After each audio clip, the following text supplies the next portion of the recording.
அனைவருக்கும் மாலை வணக்கம். இன்றைய மைண்ட் யுவர் மைண்ட் நிகழ்ச்சிக்கு உங்களை வரவேற்பதை கொள்கிறேன். அனைவரையும் அன்புடன் வரவேற்கிறேன். இன்றைய நிகழ்ச்சி 1003 ஒரு திரும்பி பார்த்தல் தான், மலரும் நினைவுகள் தான். யார் யாருக்கு என்னென்ன கவர்ந்ததோ அந்த சப்ஜெக்ட் பத்தி பேசி சொல்றது தான் இந்த நிகழ்ச்சி. 2 நாளா வச்சேன், நேற்றைக்கும் இன்றைக்கும். அந்த ஏதாச்சும் ஒரு டாபிக் செலக்ட் பண்ணிட்டு இந்த டாபிக்ல இருந்து பேசினா நல்லா இருக்கணும்ன்றதுக்காக தான் நான் இந்த மலரும் நினைவுகள், திரும்பி பார்ப்போம், இந்த சப்ஜெக்ட் எல்லாம் வைக்க வேணாம் அப்படின்ட்டு அந்த என்னை கவர்ந்த அப்படின்னு போட்டது தலைப்பு. மறுபடியும் நம்ம பழையபடியே பேசிட்டு நேற்று கொஞ்சம் என்னடா அப்படின்னு இருந்தது. அதனால என்னோட ரிக்வெஸ்ட் என்னன்னா, சப்ஜெக்ட் பேசிடுங்க. ஏன்னா என்ன அப்ரிஷியேட் பண்ணி எல்லாம் பேச வேண்டாம். அது நடந்து முடிஞ்சு நிறைய அப்ரிஷியேட் பண்ணிட்டீங்க. ரொம்ப திருப்தியா இருக்குது, மகிழ்ச்சியா இருக்குது. எல்லாரோட உழைப்பும் இருக்குதுன்றதுல எந்தவித சந்தேகமும் இல்லை. அதனால ஏதாச்சும் ஒரு சப்ஜெக்ட் எடுத்துட்டு அந்த சப்ஜெக்ட்ல டாபிக் எடுத்து நம்ம பேசாத டாபிக் எடுத்துட்டு அதுல இருந்து நம்ம பேசினா ஒரு ரிவ்யூ மாதிரி இருக்கும், மறுபடியும் அதை பார்த்த மாதிரி இருக்கும்ன்றதுதான் ஒரு ஐடியா. பார்ப்போம், ஆரம்பிக்கலாம். இன்னைக்கு யாருல இருந்து ஆரம்பிக்க? கோபாலரத்னம் சார், நீங்க பேசுறீங்களா? தெரியல. வாங்க வாங்க. வாய்ஸ் கேக்குதுங்களா? ஆடியோ கேக்குது சார். ஆடியோ இங்க நல்ல மழை பெய்யுது. அப்படியா? கிளியரா இருக்கா வாய்ஸ்? கிளியரா இருக்கு. இது வரைக்கும் கிளியரா இருக்கு. உங்க போனை எப்படி வச்சு பாருங்க. எப்படியா? கரெக்டா இருக்கு. பெஸ்ட். இப்படியே கரெக்டா இருக்கு.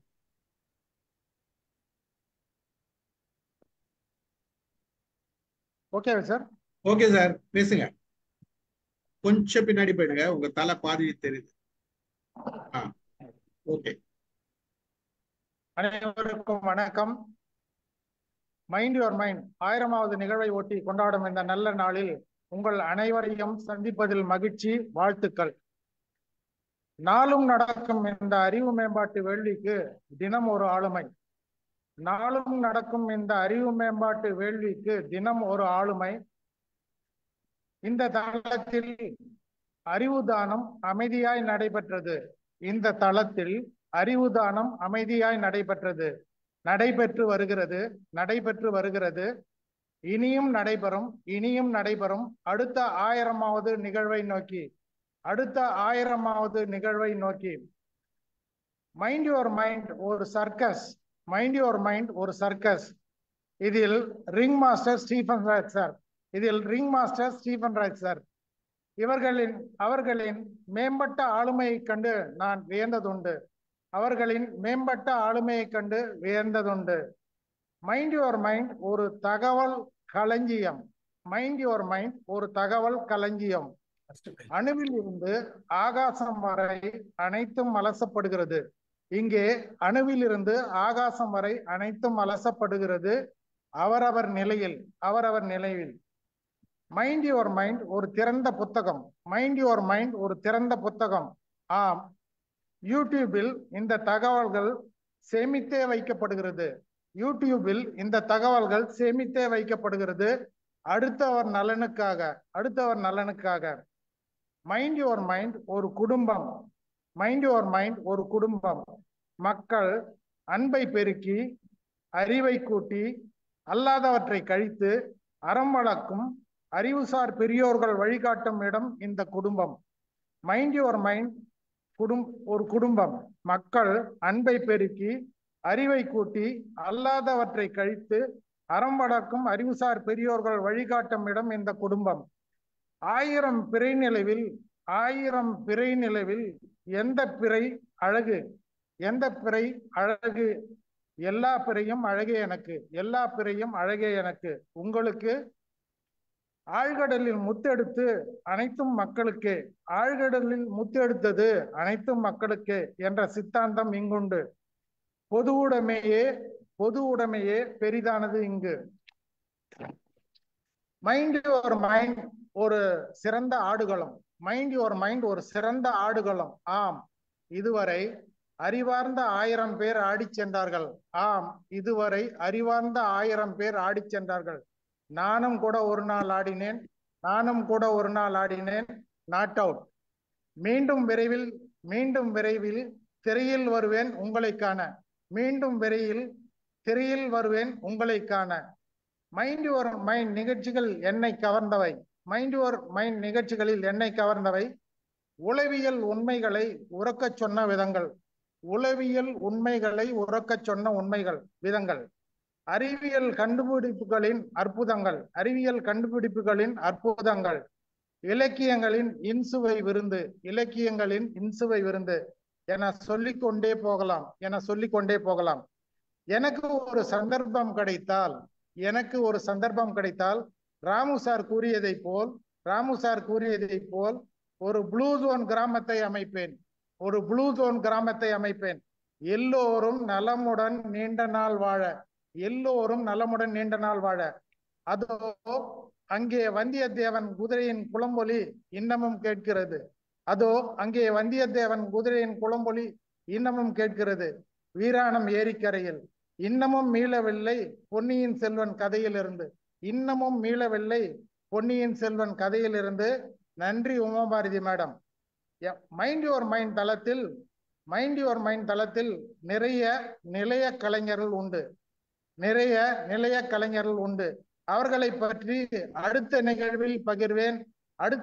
நிகழ்வில் அவர்களை பற்றி பகிர்வேன். வாய்ப்புக்கு நன்றி சார். நன்றி ஸ்டீஃபன் ராஜ் சார்.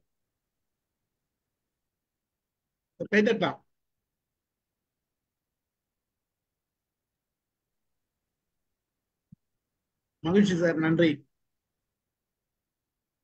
ராமமுருகேசன் சார் பேசுறீங்களா? சரி, முருகேசபாண்டி சார். பேசுறேன். வாங்க, எங்க ஃப்ரெண்ட் ஒருத்தர் இருந்தார் ராமமுருகேஸ் அப்படின்ட்டு.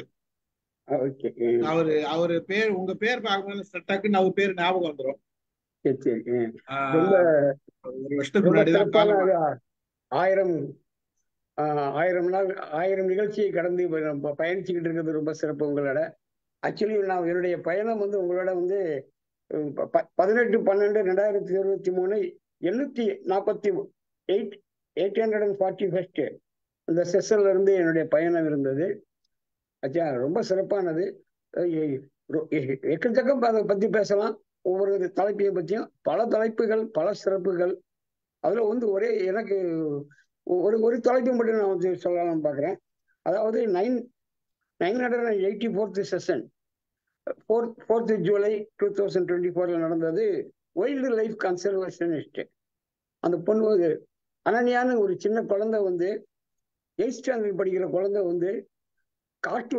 காட்டுல இருக்கிற அவங்களுடைய ஈடுபாடோட எப்படிலாம் பயணம் பண்றாங்க அப்படின்னு சொல்லிட்டு அவங்களுடைய வாழ்க்கை, இப்போது இருக்கிற வாழ்க்கையை பத்தி சொன்னாங்க. ரொம்ப சிறப்பு.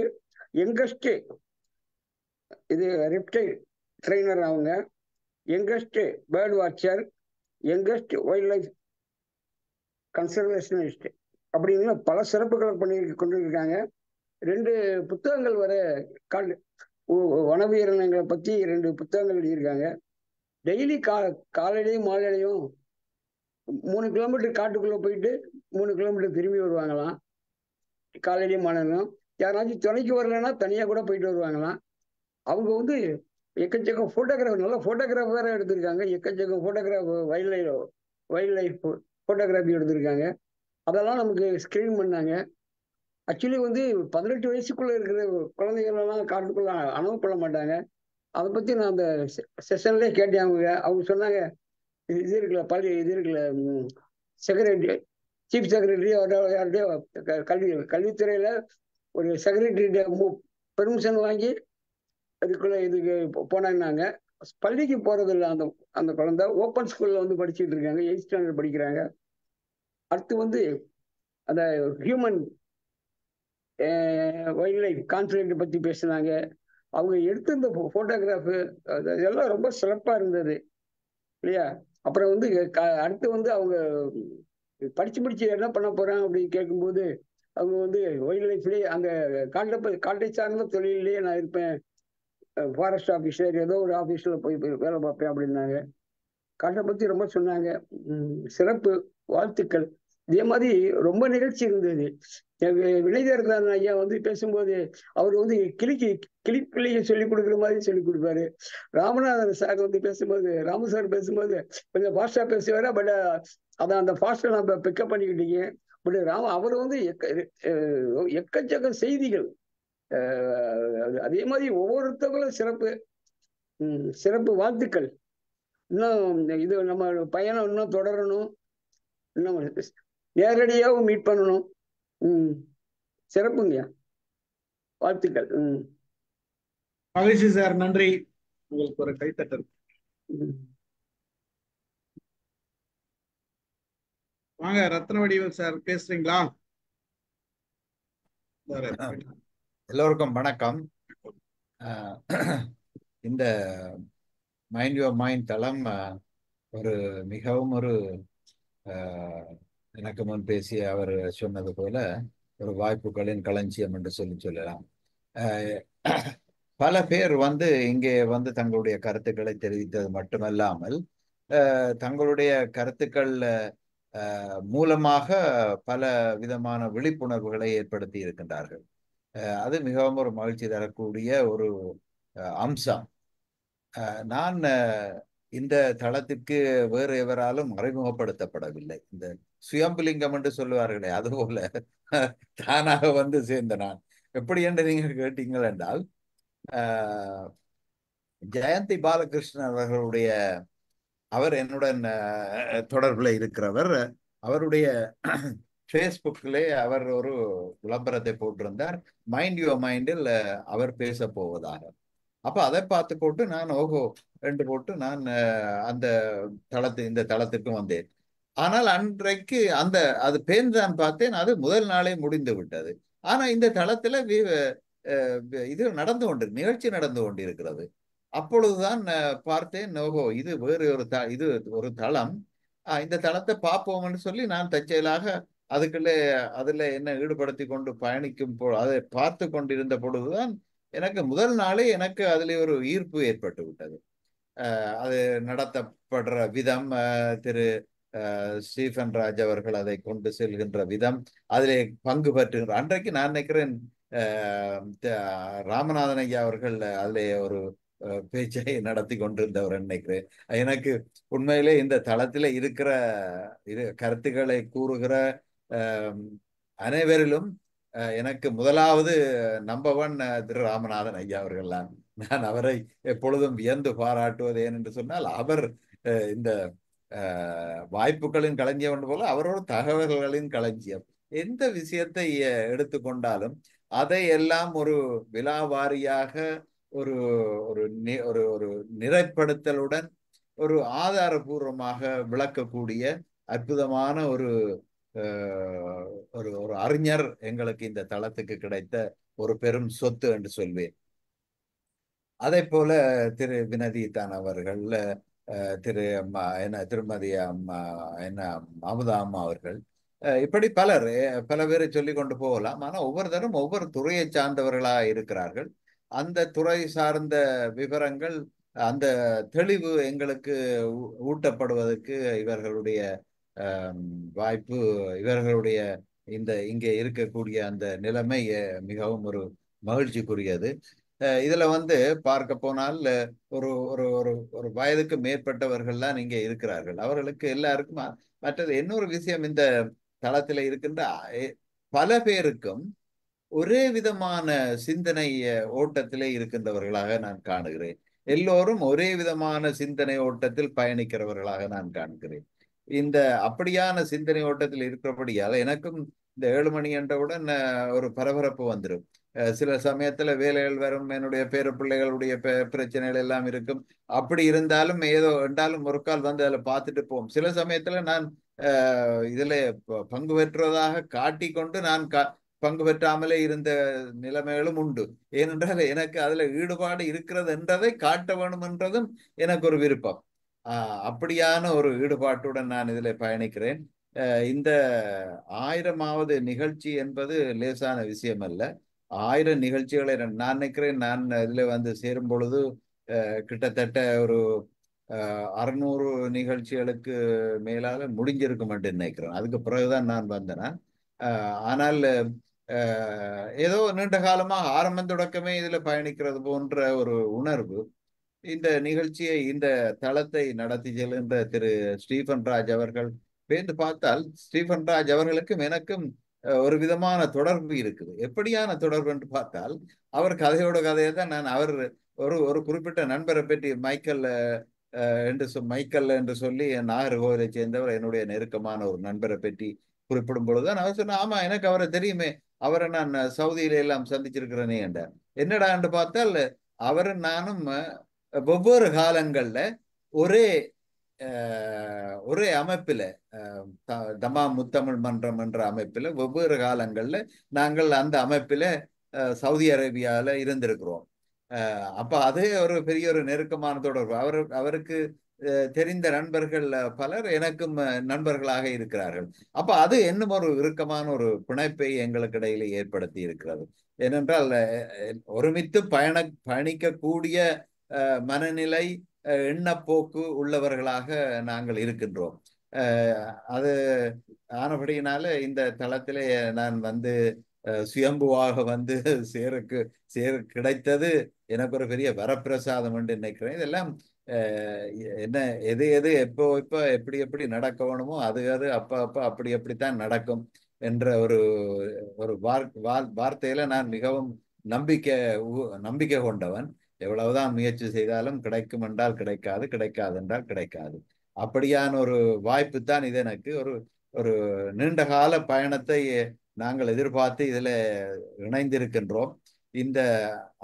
இந்த தளத்திலே 1000 நிகழ்ச்சிகளை நடத்தி, உண்மையில் ஒரு நிகழ்ச்சியை நடத்துவேன். நான் பல அமைப்புகள்ல பொறுப்பான பதவிகள்ல எல்லாம் இருந்திருக்கிறேன். ஒரு நிகழ்ச்சியை நடத்துவதுன்ற சும்மா லேசான வேலை இல்லை. எவ்வளவோ நேரத்தை அர்ப்பணிப்புடன் செலவழிக்க வேணும். அப்ப அப்படியான ஒரு இதெல்லாம் இதுல இந்த புது டெக்னாலஜியோட அவர் விளையாடி கொண்டிருக்கிறார் திரு ஸ்டீஃபன் ராஜ் அவர்கள். என்ன அவர் எங்களுடைய சிவகுமார் ஐயா நேற்று சொன்னது போல அவர் மூலமாக பல டெக்னாலஜிகளை நாங்களும் தான் படித்து கொண்டும் இருக்கிறோம். இதான் அப்படி செய்யலாமா இப்படி செய்யலாமா என்று. அப்ப இப்படியான அந்த நாலேஜ் அந்த பகிர்வு என்றது ஒரு பெரிய அருமையான ஒரு வாய்ப்பு. பலவிதமான இதுகள்ல பலவிதமான இலக்கியம் எல்லாம் எல்லாரும் பல பேரும் சொன்னபடினா நான் கணக்க திருப்பி ஒரே விஷயத்த சொல்றதுக்கு எனக்கு விருப்பம் இல்லை. எனக்கு டைமும் லிமிட்டடா இருக்கிறபடியினால மிகவும் சந்தோஷம், மிக மகிழ்ச்சி. திரு ஸ்டீஃபன் ராஜ் அவர்கள் இதை தொடர்ந்து நடத்தி கொண்டிருப்பதனால் இருப்பதற்காக அவருக்கு மனமார்ந்த நன்றியும் வாழ்த்துக்களும். அவருக்கு பக்கத்துணையாக இருக்கின்ற மாலதி அவர்களுக்கும் எனது மனமார்ந்த பாராட்டும் வாழ்த்துக்களும் நன்றியும். அதனுடன் இந்த நிகழ்ச்சிகளை கொண்டு நடத்துவதற்கு மிக மிக உறுதுணையாக இருக்கின்ற எங்களுடைய நண்பர் முத்தையா ராமநாதன் ஐயா அவர்களுக்கு விசேஷமான நன்றி. இத்துடன் என்னுடைய பேச்சை முடித்துக் கொள்கிறேன். இந்த வாய்ப்புக்கும் நன்றி, வணக்கம். நன்றி சார், நன்றி. அதாவது ஏதாச்சும் ஒரு நிகழ்ச்சியை பத்தி எதனா பேசியிருந்தீங்கன்னா இன்னும் கொஞ்சம் நல்லா இருந்திருக்கும்னு தோணுச்சு. ப்ரிப்பேர் பண்ணிக்கலாம். இல்ல, நான் அதை பார்த்து ப்ரிப்பேர் பண்ணல. பரவாயில்ல. அந்தமன் கிருஷ்ணமூர்த்தி சார் ஏதாச்சும் பேசுறீங்களா? அதாவது ஒரு நிகழ்ச்சி பத்தி உங்க தோழர் பேசினார், அதை பத்தி கூட பேசலாம். ஒரு நிகழ்ச்சியில கலந்துக்கிறதுன்றது எவ்வளவு சிரமமான செயலா இருக்கு. கேக்குதுங்களா? கேக்குது. ஆனா அந்த நிகழ்ச்சியை தொடர்ந்து நடத்துறது என்பது எவ்வளவு சிரமமான காரியம்.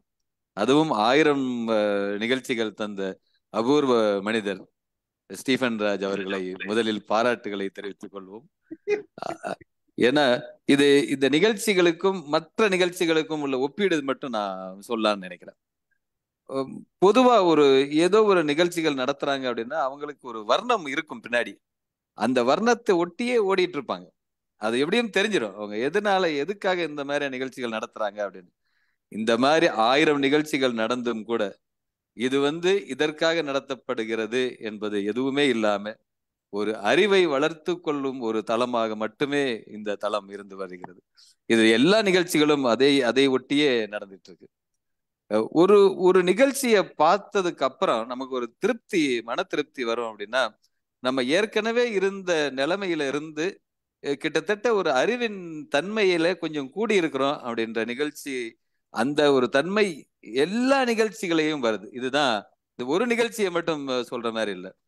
ஏன்னா இங்க இந்த தளத்துல வரவங்க, நேத்து தான் ஒரு தளங்களை பற்றி பேசிட்டு இருப்ப, நிறைய ஜூம் மீட்டிங் வந்துட்டு இருக்கு அப்படின்றப்ப ஒரு குறிப்பிட்டு சொன்ன, நீங்க இந்த தளத்துக்கு வாங்க அப்படின்னு. என்ன இந்த தளத்துக்கு மட்டும் என்ன விசேஷம் அப்படின்னாரு.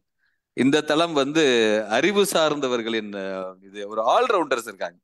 ஒவ்வொருத்தரும் பேசுறப்ப அப்படியே ஏனா தானான்னு எங்களுக்கு டைம் கொடுத்துட்டாங்க, நாங்க 30 நிமிடம் 40 நிமிடத்தை அப்படியே கடத்திடலாம் அப்படின்ற மாதிரி கிடையவே கிடையாது.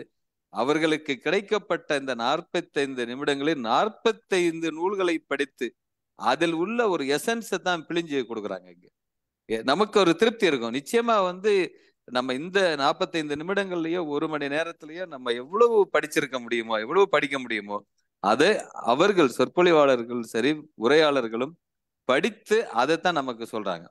அதே மாதிரி தாங்கள் படித்த புத்தகங்களை அவர்கள் ரசித்து சொல்கின்ற விதம், இது யூடியூப்ல தான் நிறைய நான் கேட்டுட்டு வரேன் அப்பப்போ. இப்போ இதுல ஒரு நம்ம இதெல்லாம் இந்த நிகழ்ச்சி மட்டும் இல்லைன்னா நம்மளால வந்திருக்க முடியுமா, இதை பார்த்திருக்க முடியுமா அப்படின்றது. இப்ப நம்மளால கனவுல கூட பார்க்க முடியாத நிகழ்ச்சி இந்த அண்டார்டிகா போறதுக்கு எப்படி முடியும்? ஆனா ஒரு மனிதர் அங்க போய் வந்ததை எவ்வளவு அழகா சொல்லிட்டு வர்றாரு. நமக்கு பாக்குறப்ப, அந்த நிகழ்ச்சி பாக்குறப்ப நமக்கு அப்படியே குளிர் அடிக்குது. அது அண்டார்டிகாவுல குளிருமா அப்படின்ட்டு. ஒரு போய் திரும்பி வருவோமா, ரிட்டர்ன் டிக்கெட் எடுக்காம தான் போறாங்களா, அந்த அந்த ஒரு தன்மையை சொல்றாரு. ஏன்னா எப்ப காலை இழுத்து வச்சா கீழே புதஞ்சிருவோம். கீழே இறங்கின உடனே அவங்க பார்த்த அவங்க எத்தனை பேர் இங்க உயிரிழந்திருக்கிறார்கள் அப்படின்றத தான், அதுக்கு மரியாதை செஞ்சுட்டு தான் போறாங்க. அப்ப காலடி எடுத்து வச்சா அடுத்த கணம் என்ன நடக்கும் அப்படின்றது தெரியாது. ஆனா அதையும் மீறி நமக்கு இந்தியாவில இருந்து ஒரு பிரதிநிதியா ஒரு இடத்துல இருந்து இந்திய கொடி பறக்கிற ஒரு தன்மையில அங்க நின்று ஆய்வுகள் நடத்தி வெளியே கொண்டு வராங்க. அது அப்படியே தமிழ்ல சொல்றதுக்கு ஒருத்தர் கிடைச்சிருக்கிறாரு. அந்த மாதிரிலாம் பாக்குறப்ப உண்மையிலேயே மன நிறைவா இருந்தது. அது மட்டும் இல்ல, இங்க பேசுறவங்க எல்லா நிகழ்ச்சிகளும் சரி, அவர்களுடைய அனுபவத்தை பகிர்ந்துக்கிற விதங்கள், அது உண்மையிலேயே ரொம்ப மெய் சிலிர்க்க வைக்குது அப்படின்றதுதான். ஒரு முன்பின் தெரியாத ஒரு நபர் நேற்று சந்திச்சப்பதான் இந்த தகவலை சொன்னேன். அவரும் கூடிய விரைவில் இங்கே வருவாருன்னு நினைக்கிறேன். தொடருங்கள். 1000 நிகழ்ச்சிகள் மட்டுமல்ல, அடுத்தடுத்து எல்லா படிகளிலும் உங்கள் பயணங்கள் தொடரட்டும். நாமும் அப்பப்ப தலையை காட்டிக்கிட்டே இருப்போம். நன்றி, நன்றி, வணக்கம். மகிழ்ச்சி சார், ரொம்ப நன்றி. அதாவது கிருஷ்ணமூர்த்தி சாருக்கு தான் முதல்ல அந்த அண்டார்டிகா இங்க வந்ததுக்கு காரணம் கிருஷ்ணமூர்த்தி சார் தான். அதுக்கு டிக்கெட் வாங்கி கொடுத்தவர் இவர் தான். அவருதான் இங்க அதுக்காக அவருக்கு ஒரு கைதட்டல் கொடுக்கலாம். இல்லைன்னா நம்ம அண்டார்டிகா போயிருக்க முடியாது. அது மாதிரி 2-3 பேர் அவர் அறிமுகப்படுத்தின எல்லாருமே ஒரு சிறந்த ஆளுமைகள், நிறைய தகவல்கள் கொடுத்திருக்காங்க. உங்களுக்கு இந்த நேரத்துல நன்றி சொல்ல நம்ம குழு கடமைப்பட்டிருக்கோம். மகிழ்ச்சி. அந்தமான் ஐயாராஜ் அவர் வந்திருந்தாரு. ஆமா, ஒரு நிகழ்ச்சி நான் சொல்றேன் சார், எல்லாம் பேசி முடிச்சதுக்கு அப்புறம் நான் சொல்றேன். ஒரு நிகழ்ச்சி எனக்கு ஏதாவது ஒரு நிகழ்ச்சி சொன்னீங்க, ஒரு நிகழ்ச்சி புக் பெறணும்னு ஒண்ணு கிடைச்சது, சொல்லலாமா? வேற என்ன பேசுறாங்க? நீங்க பேசுங்க. வேற யாரும் இருக்காங்க இங்க பேசுறதுக்கு? 18/3/2003 சார், ஆஸ்திரேலியாவில் மாரன் நந்தா அவர் பேசியிருக்காங்க. 636வது நிகழ்ச்சி, உலக புகழ் பெற்ற கடிதங்கள். நான் முழுசா நோட் பண்ணல, ஆனாலும் நான் நோட் பண்ணது உங்களுக்கு சொல்லி ஷேர் பண்ணிக்கிறேன். அவர் சொன்னது, கடிதம் என்பது உணர்வுகளோடு சம்பந்தப்பட்டது. உலக வரலாற்றில் கடிதங்கள் முக்கியமானது. மன உணர்ச்சியையும் ஆனந்தத்தையும் துக்கத்தையும் பரிமாறிக்கொள்வது கடிதங்கள். குணா படத்துல ஒரு லெட்டர் சொல்றாரு, உன்னை எண்ணி பார்க்கையில் வார்த்தைகள் கொட்டுது, ஆனால் வார்த்தைகள் முட்டுது அப்படின்னு ஒரு அந்த குணா படத்துல இருக்க ஒரு லைன் அங்க அண்டர்லைன் பண்ணிருக்காங்க. மேக்கியவெல்லி பத்தி பேசியிருக்காரு. அதை ஃபுல்லா நோட் பண்ணல. இது ஒரு ஆன்மாவின் வடிகால் சொல்றாரு. உள்ள கிடக்கையை காட்டும் ஒரு கடிதங்கள் தான் உள்ள கிடக்கையை காட்டும் ஆன்மாவின் வடிகால்ன்றாரு. சவால் நிலையம் முக்கியமானது. சவால் நிலையம் பங்கு எல்லோரும் வாழ்க்கையிலும் முக்கியமானது. ஒரு பீரியட் ஒரு கொஞ்ச நாளைக்கு முன்னாடி கடிதங்கள் மெல்ல மெல்ல ரசித்து உருகி எழுத வேண்டியது. கடிதங்கள் மெல்ல மெல்ல ரசித்து உருகி எழுத வேண்டியது. 4 வடிவங்கள் கடிதங்கள்: love letter, complaint letter, job application letter, இரங்கல் கடிதங்கள். அப்புறம் 1865 ரஷ்யாவில ஒரு புகழ்பெற்ற ஒரு லவ் லெட்டர் கடிதம், ஒரு மேட்டுக்குடி பெண்மணியா, 16 வருடங்கள் கடிதங்கள். ஆனால் ஒருவரை ஒருவர் சந்தித்துக் கொள்வதில்லை. கடிதத்தில் ஆரம்பமே ஸ்பரிசம் தான். ஸ்பரிசம்ன்றாருங்க. உன்னுடைய கையெழுத்து பார்க்கும் போதெல்லாம் கிளர்ச்சி ஏற்படுகிறது அப்படின்னு ஒரு வார்த்தை சொல்றாருங்க. வைரமுத்து 20 படத்துல ஒரு பாட்டு சொல்றாருங்க. பார்வையில் ஒரு நிமிடம், பயத்தில் ஒரு நிமிடம், உன்னோடு இருந்த ஒவ்வொரு நிமிடமும் அப்படின்னு நோட் பண்ணிச்சிருக்கேன். நான் ஏதோ நோட் பண்ணிச்சிருக்கேன். அன்புள்ள மான்வழி ஆசையில் ஒரு கடிதம் கொடுத்துருக்கேன். அப்புறம் கம்ப்ளைண்ட் லெட்டர் பத்தி ஏதோ சொல்லியிருக்காங்க. இதுதான் அவரு இன்னும் நிறைய சொல்லியிருப்பாரு போலுக்கு. நான் நோட் பண்ண வரைக்கும் இருந்தாங்க. இது just I want to share. Super sir. இதை போல நிறைய இருக்கு. அப்பப்ப என்ன ஒண்ணு சொல்றேன், ஏதாவது கேளுங்க. ஏதாச்சும் ஒரு சின்ன நோட் பண்ணிருப்பேன். ஒரு பக்கம் நோட் பண்ணிட்டு இருப்பேன். எல்லாமே நீங்க நான் கிட்டத்தட்ட 800 மீட்டிங் மேல் போட்டுங்க. 800க்கும் எனக்கு ஏதாச்சும் ஒரு லைனாவது என்ன சொல்ல முடியும். அதாவது டாபிக் ஏதாவது யார் பேசினாங்க, என்ன தேதி, ஒரு லைனாவது என்ன சொல்ல முடியும். அந்த அளவுக்கு நான் நோட் பண்ணிருக்கேன். ஒரு 6 டைரி முடிஞ்சு போச்சு. ஆமா சார், எல்லாம் அவ்வளவோ டைரியில, பழைய டைரியில எடுத்து நோட் பண்ணி வச்சிருக்கேன். சூப்பர். தெரியுதுங்களா? கொஞ்சம் உங்க சட்டைக்கு முன்னாடி எடுத்துனாங்க. Okay okay. நீங்க பின்னாடி படம் போடுறதுனால எல்லாம் டைரியா இருக்கு. எல்லாம் டைரி. ஓகே, பரவாயில்ல. Super sir. Thank you sir. Thank you. ரொம்ப மகிழ்ச்சி சார். ரொம்ப மகிழ்ச்சி. உண்மையாவே அது அந்த ஸ்பீச் வந்து ஒரு அருமையான ஸ்பீச். கடிதங்களை பத்தி ஆமா செலக்ட் பண்ணி ஒரு அருமையான உரை கொடுத்தாரு. அது சாதாரண ஒரு கடிதம் அப்படின்றத விஷயத்தை எடுத்து அவரு அவ்வளவு அழகா வந்து பேசினாரு. அதுவும் அவரோட டைம் அன்டைம் எல்லாம் வந்து 2 முறை முதல் முறை பேசும்போது விடிய 4 மணி அவருக்காங்க. அப்ப கூட அசையில அவரு அப்படி பேசின மனுஷன். ரொம்ப நான் ரசித்த வார்த்தைகள் எல்லாம் எழுதி வச்சிருப்பேன். மகிழ்ச்சி. நன்றி. அமுதா மேடம் பேசுறீங்களா? அமுதா மேடம் இருக்கீங்களா? வாங்க பேசுங்க சார். இருக்கேன் சார். வணக்கம் சார். நான் முக்கியமான ஒரு வேலையில இருக்கேன் சார். ஒன்னும் பிரச்சனை இல்ல. அதனால இப்ப எனக்கு கொஞ்சம் லேட் ஆகும் போல இருக்கு சார். மகிழ்ச்சி. நான் கேட்டுட்டு இருக்கேன். ஆனா ரொம்ப முக்கியமான ஒரு வேலையில இருக்கேன். நீங்க பாருங்க. சரிங்க சார். ரொம்ப நன்றி. சித்ரா பேசுறீங்களா? ஏதாச்சும்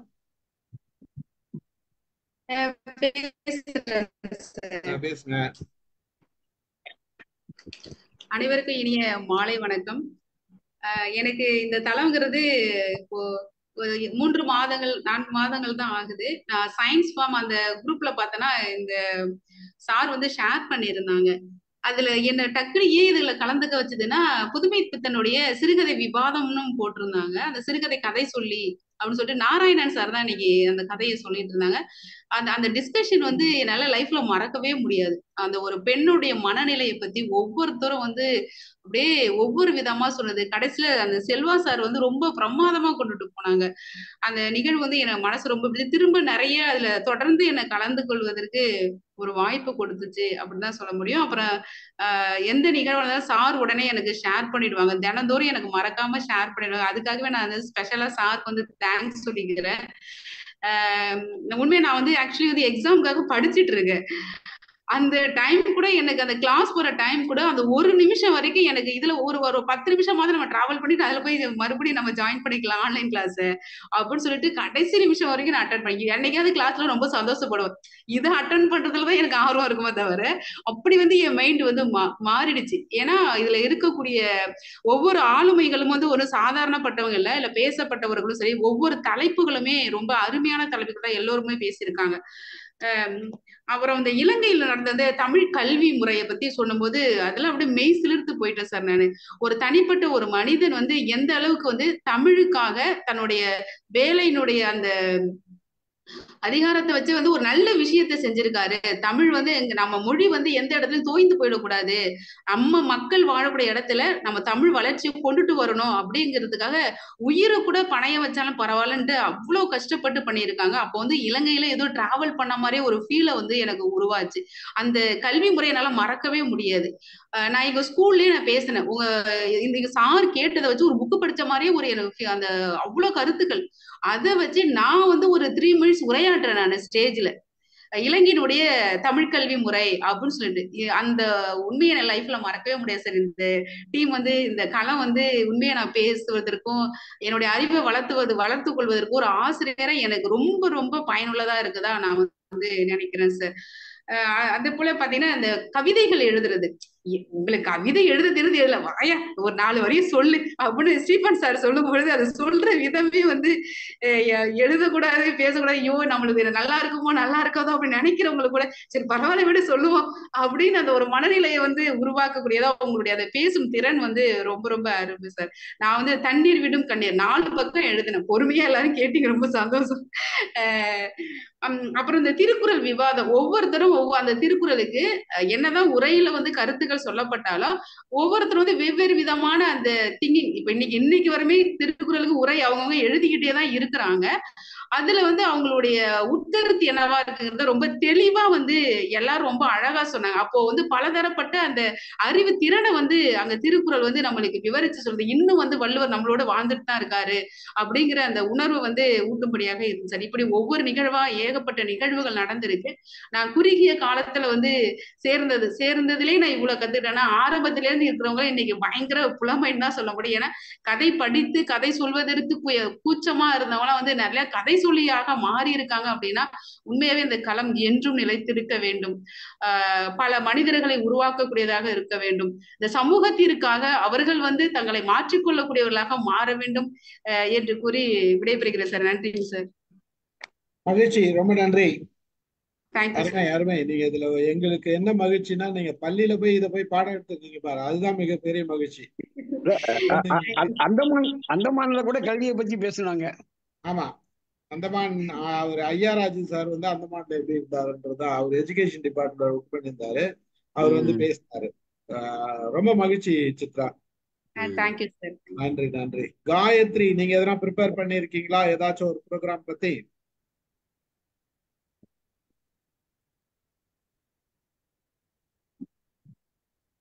காயத்ரி. Hello sir. சார் அடுத்து ஒரு எல்லாரும் பேசிட்டாங்களா சார்? ஒரு 5 நிமிஷம் கழிச்சு பேசட்டுமா சார்? பேசுங்க, 5 நிமிஷம் கழிச்சு பேசுங்க. சரிங்க சார். சரி, அடுத்தது ராமு சார், நீங்க பேசுங்க சார். மத்தவங்க எல்லாம் அப்புறம் பார்த்துக்கலாம். சரி, அப்போ ரைட்டோ. Very good. எல்லோருக்கும் வணக்கம், வாழ்த்து, வரவேற்பு, பாராட்டு. நான் அவர் என்னதான் ரூல் போட்டாலும் ஸ்டீஃபனு நான் கொஞ்சம் வேற மாதிரி தான் வளைச்சு பேசுவேன். சரியா? நான் மொத்தம் நிஜமாவே 132 டாக் கொடுத்துருக்கிறேங்கிற போது நான் சில விவரங்கள் சொல்லித்தான் ஆக வேண்டியிருக்கிறது. சரியா? அதனால என்னை இந்த கேட்டெல்லாம் போடாமல் கொஞ்சம் நேரம் வெயிட் பண்ணுவீங்களா? அப்புறமா நானே கேட்டு போடுவேன். ரைட். நான் வந்து பேசிக்காக I am known as a person connected with hypnosis, இல்லைன்னா ட்ரைனிங், இல்லைன்னா சைக்காலஜி அப்படின்னு எனக்கு ஒரு பேர் இருக்குது. இதை தாண்டி முதலாக பாரதி அப்படின்னு பேசுனது இங்கே. பாரதியின் பாடல்கள் சொல் நயம் அப்படின்னு முதல்ல பேசணும். எனக்கு ஸ்டீஃபனா ஒரு 25 வருஷமா தெரியும்னு வச்சுக்கோங்களேன். அவர் ஒரு 4 வருஷம் ட்ரெஷராக இருந்திருக்கிறாரு எங்கள் ஹிப்னாட்டிக் சர்க்கிளில். நான் ஒரு 14 வருஷத்துக்கு பிரசிடெண்ட்டாக வந்திருக்கிறேன். நாங்கள் ஒன்றா ஒர்க் பண்ணியிருக்கிறோம் டீமாக.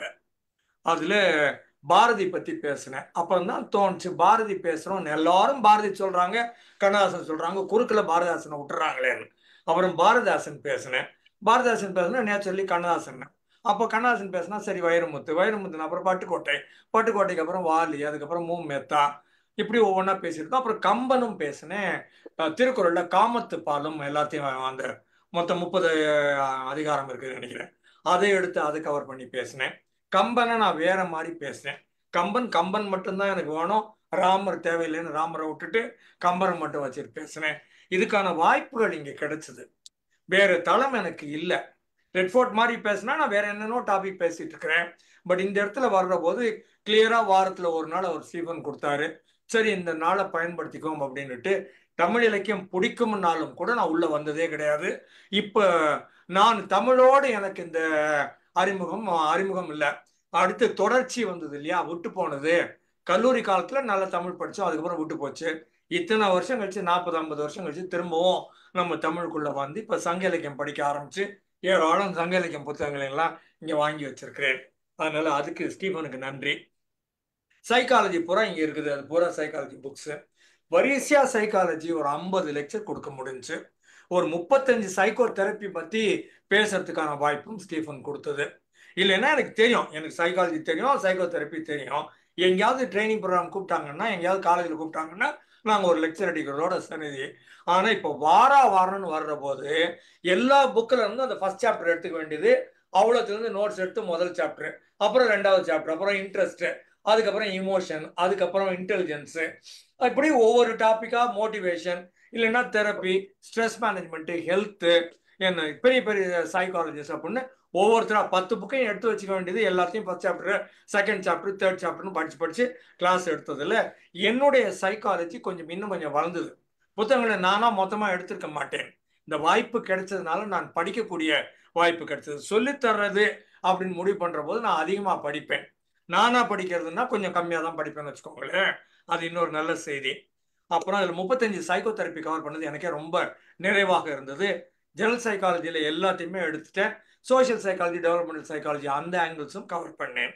அதுக்கப்புறம் கொஞ்சம் வித்தியாசமா எதனா பேசலாம்னு தோணுனதுனால அஸ்ட்ரானாமர்ஸ் கிளாஸ் எடுத்தேன்.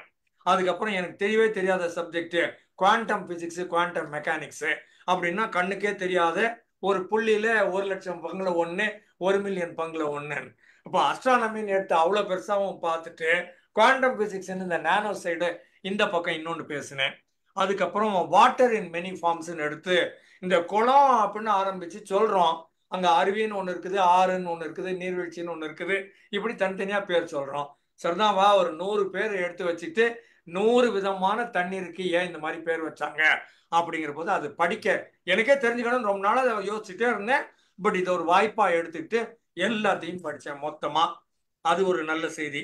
அதுக்கப்புறம் இங்கிலீஷ்ல பிரெட்டி உமன் ஒரு இங்கிலீஷ் மூவி, அமெரிக்கன் பிரசிடென்ட்னு ஒரு இங்கிலீஷ் மூவி, எனக்கு பிடித்த ஆங்கில பாடல்கள் அப்படின்னு டானா சம்மர்ஸ், அபா பானியமா ஆரம்பிச்சு அதெல்லாம் பேசினேன். இந்த வாய்ப்புகள் எல்லாம் இப்ப நான் தெரிஞ்சு வச்சிருந்தாலும் கூட எனக்கு பகிர்ந்து கொள்வதற்கோ இல்லை கேட்பதற்கோ ஒரு ஆடியன்ஸ், ஒரு ரெகுலரா ஒரு கட்டமைப்பு அப்படிங்கிறது ஸ்டீஃபனால் கொடுக்கப்பட்டது. சரியா? அதுக்கப்புறம் என்னை பற்றி நிறைய விவரங்கள் எங்க வேணாலும் பேசணும்னு வச்சுக்கோங்களேன், அது கூட வந்துட்டே இருக்கும். பச்சை பஸ் காலேஜ் மாதிரி வந்துடும்னு வச்சுக்கோங்க. அதுல வாடகைக்கு வீடு தேடிய அனுபவங்கள் அது ஒரு தனி கதை. பயண அனுபவங்கள்னு சைக்கிள்ல போனது, மோட்டார் சைக்கிள்ல போனது, வேன்ல, லாரியில, பஸ்ல, ட்ரெயின்ல, பிளேன்ல எல்லாத்தையும் பத்தி பேசுனது. ஆன்லைன் எக்ஸ்பீரியன்ஸ்ன்னு நான் ட்ரைனிங் ப்ரோக்ராம் நேர்ல எடுத்துட்டு இப்போ மக்கள் இருக்கிறாங்களா இல்லையான்னு தெரியாம நான் பாட்டுக்கு ஒரு ஸ்கிரீனை பார்த்து தனியா கிடந்து ஒரு புள்ள புலம்புது அப்படிங்கிற மாதிரி நான் பேசிட்டு உட்கார்ந்துருக்கிறேன். அது ஒரு புது செய்தி. ஆட்டோபயோகிராஃபின்னே பேச சொன்னா என்னை பத்தி ஒரு 1 hour என்னுடைய வாழ்க்கை வரலாறு முழுக்கவே நான் இங்க பேசினேன். அதனால என்னை பற்றி பகிர்ந்து கொள்ளக்கூடிய வாய்ப்புகள் நிறைய இங்க கிடைச்சது. சூப்பர்ஸ்டிஷன்ஸ் எனக்கு ரொம்ப பிடிச்ச டாபிக். ஏராளமான மூட நம்பிக்கைகள், எக்ஸ்ப்ளோரிங் சூப்பர்ஸ்டிஷன்ஸ், சயின்ஸ், சைக்காலஜின்னு போட்டு ஒரு 100 மூட நம்பிக்கைகளை போட்டு உடைக்கிறதுக்கான வாய்ப்பு 2 வாரத்துல பேசி முடிச்சேன். அது ஒரு நல்ல செய்தி. அப்புறம் சேலஞ்சுன்னு எடுத்துக்கிட்டு நமக்கு எது பிடிக்காதோ அந்த சப்ஜெக்டை பேசியே ஆவறது அப்படின்னு முடிவு பண்ணி பக்தி இலக்கியம் அப்படின்னு எடுத்து மொத்தம் பக்தி இலக்கியம் என்னென்னலாம் படிச்சனோ அது பூரா 1 hour பேசினேன். கணக்கு வராது, சரிதான் வா மேத்ஸ் இஸ் பியூட்டிஃபுல் அப்படின்னு ஒரு டைட்டில் போட்டு கணக்கு பத்தி ஒரு 1 மணி நேரம் பேசினேன். இதெல்லாம் எனக்கு ரொம்ப பிடிச்சிருந்துச்சு. அதை தாண்டி டாக்டர் மாலினி பச்சைவதின்னு ஆஸ்திரேலியால இருக்கிறாங்க. அதுல அறிமுகம் கொடுத்ததுனால அவங்க எனக்கு தொண்டன்பர் விருது அப்படின்னு ஒண்ணு கொடுத்தாங்க. ஒரு வெளிநாட்டுல ஆஸ்திரேலியால எனக்கு தமிழுக்காக ஒரு விருது கிடைத்தது. இதுதான் முதல் தடவை அது ஸ்டீஃபனால் உருவானது. அதனால அதுக்கு ஒரு நன்றி. அப்புறம் வினோதினி அப்படின்னுட்டு இந்த குழுல அவங்க வந்தாங்க, திருக்குறள் பத்தி எல்லாம் பேசினாங்க. அப்புறம் நம்ம குழுல இருந்து ஒரு 10 பேருக்கு எடுத்துட்டு நாம போய் திருக்குறள்ல 10 கதைக்கு 10 ஒரு அத்தியாயத்துல 10 குறளுக்கு 10 கதை எழுதி 10 பேரும் மெடல் வாங்கி இங்க கையில வச்சிருக்கிறோம். அந்த சிலை இருக்குது, மெடல் இருக்குது, சர்டிஃபிகேட் இருக்குது, எல்லாம் இருக்குது. அவங்க வந்து திருக்குறள் தொண்டர் விருது அப்படின்னு ஒண்ணு கொடுத்தாங்க. ஸோ அது வேர்ல்ட் ரெக்கார்ட் ஆச்சு. அந்த விருதுக்கும் மூலமாக இருந்தது ஸ்டீஃபன். ஆஸ்திரேலியாவில் விருது, தமிழுக்கு விருது ஆஸ்திரேலியாவில் கிடைச்சது, தமிழுக்கு விருது உலகளாவிய அளவில் கிடைச்சது. ரெண்டுமே வித்து அப்படின்னு சொன்னீங்கன்னா ரூட் ஸ்டீஃபன். அதனால ஏதாவது ஒரு வாய்ப்பு கிடைக்கிற போது இதெல்லாம் சொல்லித்தான் ஆக வேண்டும். இப்போ வெறும் தளம் அப்படின்ட்டு வந்தாங்க, பேசுனாங்க, போனாங்க அப்படிங்கிற மாதிரி இல்லாமல் ஒரு உணர்வு பூர்வமான ஒரு ஒன்றுதல், ஒரு கனெக்டிவிட்டி, ஒரு பாண்டிங், ஒரு லவ் அண்ட் அஃபெக்ஷன் ரிலேஷன்ஷிப் ஒன்று வருது இல்லையா, அது ரொம்ப இம்பார்ட்டன்ட். 2 நாள் போனோம் மகாபலிபுரத்துக்கு, அடிக்காத கூத்து கிடையாது, எல்லா ஒர்க்கும் பண்ணிட்டு வந்து உட்கார்ந்துருக்கிறோம். அப்ப வெறுமனா வந்தோம் பேசணும்னு இல்லை, we have a very strong connectivity with each other, we understand each other. நல்லா ஒருத்தர் ஓட்டின்னு உட்கார்ந்துருக்கிறோம். அதெல்லாம் ஒரு அருமையான தளம். இதை தாண்டி அறிவுபூர்வமான இடத்தை தாண்டி இமோஷனல் ஆங்கிள் நான் பேசிட்டு வர்றது. அதுக்கப்புறம் ஓவராலா ஒரு சில ஸ்டீஃபன் நான் வந்து ஒரு ஆளை பத்தி பேச போனா அது ஒரு 2 நிமிஷம் வெயிட் பண்ணுங்க, சரியா? உங்க கடைசியில சினிமாவுக்கு டைட்டில் வச்சா அந்த டைட்டில் படத்துல எங்கேயாவது ஒரு இடத்துல சொல்லி ஆகணும்ல, அதனால அது வரும், கொஞ்சம் வெயிட் பண்ணுங்க. சுவிட்சர்லாந்தை பத்தி அஹிம்சிகா பேசுனாங்க, ரொம்ப நல்லா இருந்தது. சுவிட்சர்லாந்து ஆல்ஸ் மேல அவ்வளவுதான் தெரியும், ஏதாவது சினிமால பாட்டு போடுவாங்க, அங்க போய் படம் எடுப்பாங்கன்னு. ஆனா அவங்க சுவிட்சர்லாந்தை பத்தி நிறைய படம் போட்டு காமிச்சாங்க, அவங்க வாழ்க்கை முறை பத்தி சொன்னாங்க, நல்லா இருந்தது. நைஜீரியாவை பத்தி டாக்டர் ஸ்ரீதர் சொன்னாரு, அது இன்னொரு ஆங்கிள், அது நல்லா இருந்தது. எரிட்டேரியா அப்படின்னு ஒரு குட்டி ஊர் அந்த அரேபியன் கல்ஃப் ஏரியால இருக்குது, அதை பத்தி ஒரு லேடி பேசுனாங்க, அவங்க பேர் எனக்கு தெரியாது, ரொம்ப அழகா பேசுனாங்க. எரிட்டேரியாங்கிற ஊரு கேள்விப்பட்டதே கிடையாது, அந்த மாதிரி ஒரு நாடு இருக்குதுன்னு. அந்த நாட்டை பத்தியும் அங்க இருக்கிற பழக்க வழக்கங்களை பத்தி அவங்க பேசுனாங்க, அது எனக்கு ரொம்ப பிடிச்சிருந்துச்சு. அஸ்ட்ரானாமியும் சேட்டலைட்ஸை பத்தியும் இந்த பென்சீகர் பேசினார் 2 தடவை, மயில்சாமி அண்ணாதுரை பேசினாரு, ராக்கெட்டு, ஸ்பேஸ், சேட்டலைட்டு, இதெல்லாம் சொன்னாங்க. எல்லாமே புது விவரங்கள், தெரியாத விவரங்கள் பூரா கிடைச்சது. இப்போ இந்த சுவிட்சர்லாந்தோ, நைஜீரியா, எரிட்டேரியா, இதுவும் புது புது செய்திகள் நான் கற்றுக்கொண்டது.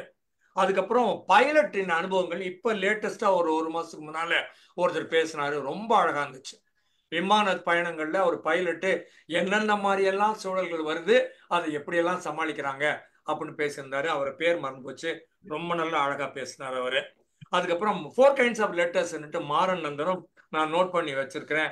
இது நல்ல லெட்டர்கள்னு எடுத்தீங்கன்னா ஆப்ரஹாம் லிங்கன் லெட்டர்ஸ் இருக்குது, லார்டு செஸ்டர்டன் லெட்டர்ஸ் இருக்கு, காந்தியின் கடிதங்கள் இருக்குது, நேரு கடிதங்கள் இருக்குது, டாக்டர் சிக்மண்ட் ஃப்ராய்டுக்கு ஏராளமான லெட்டர்ஸ் எழுதியிருக்கிறாரு.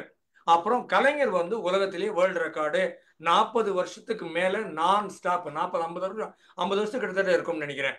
உடன்பிறப்புக்கு கடிதம்னு ஒவ்வொரு நாளும் அவர் ஹாஸ்பிட்டல் இருந்தாலும் சரி, வெளியூர்ல இருந்தாலும் சரி, அவர் சாப்பிட்டாலும் சரி, சாப்பிடலனாலும் சரி, அவர் டெய்லி ஒரு உடன்பிறப்புக்கு ஒரு கடிதம் எழுதிடுவாரு. உலகத்துல இவ்வளவு கடிதங்கள் விடாம கண்டினியூஸா எழுதினவங்க யாரும் கிடையாது. அந்த மாதிரி ஒரு மாறன் நந்தன் இந்த 3 வருஷம் சிவகுமார் கவர் பண்ணிட்டாரு மாறன் நந்தன் சொன்னதை, அதனால அடிஷனல் மட்டும்தான் நான் கொஞ்சம் சேர்த்தேன், அது நல்லா இருந்தது. அப்புறம் பத்மா நம்ம குரூப்ல வந்து சேர்ந்தாங்க, அவங்க இச்சின்னு பேசுனாங்க. அதுக்கப்புறம் இக்கிகாய்னு பேசுனாங்க. இக்கிகாய் நான் படிச்சிருக்கிறேன், நான் வாங்கி வச்சிருக்கிறேன், ரொம்ப எல்லாம் புரட்டல, அப்படி கிடந்தது. என்ன இவங்க பேசுனதுக்கு அப்புறமா ஆஹா நம்ம இன்னும் கொஞ்சம் படிக்கணுமேன்னு தோணுச்சு.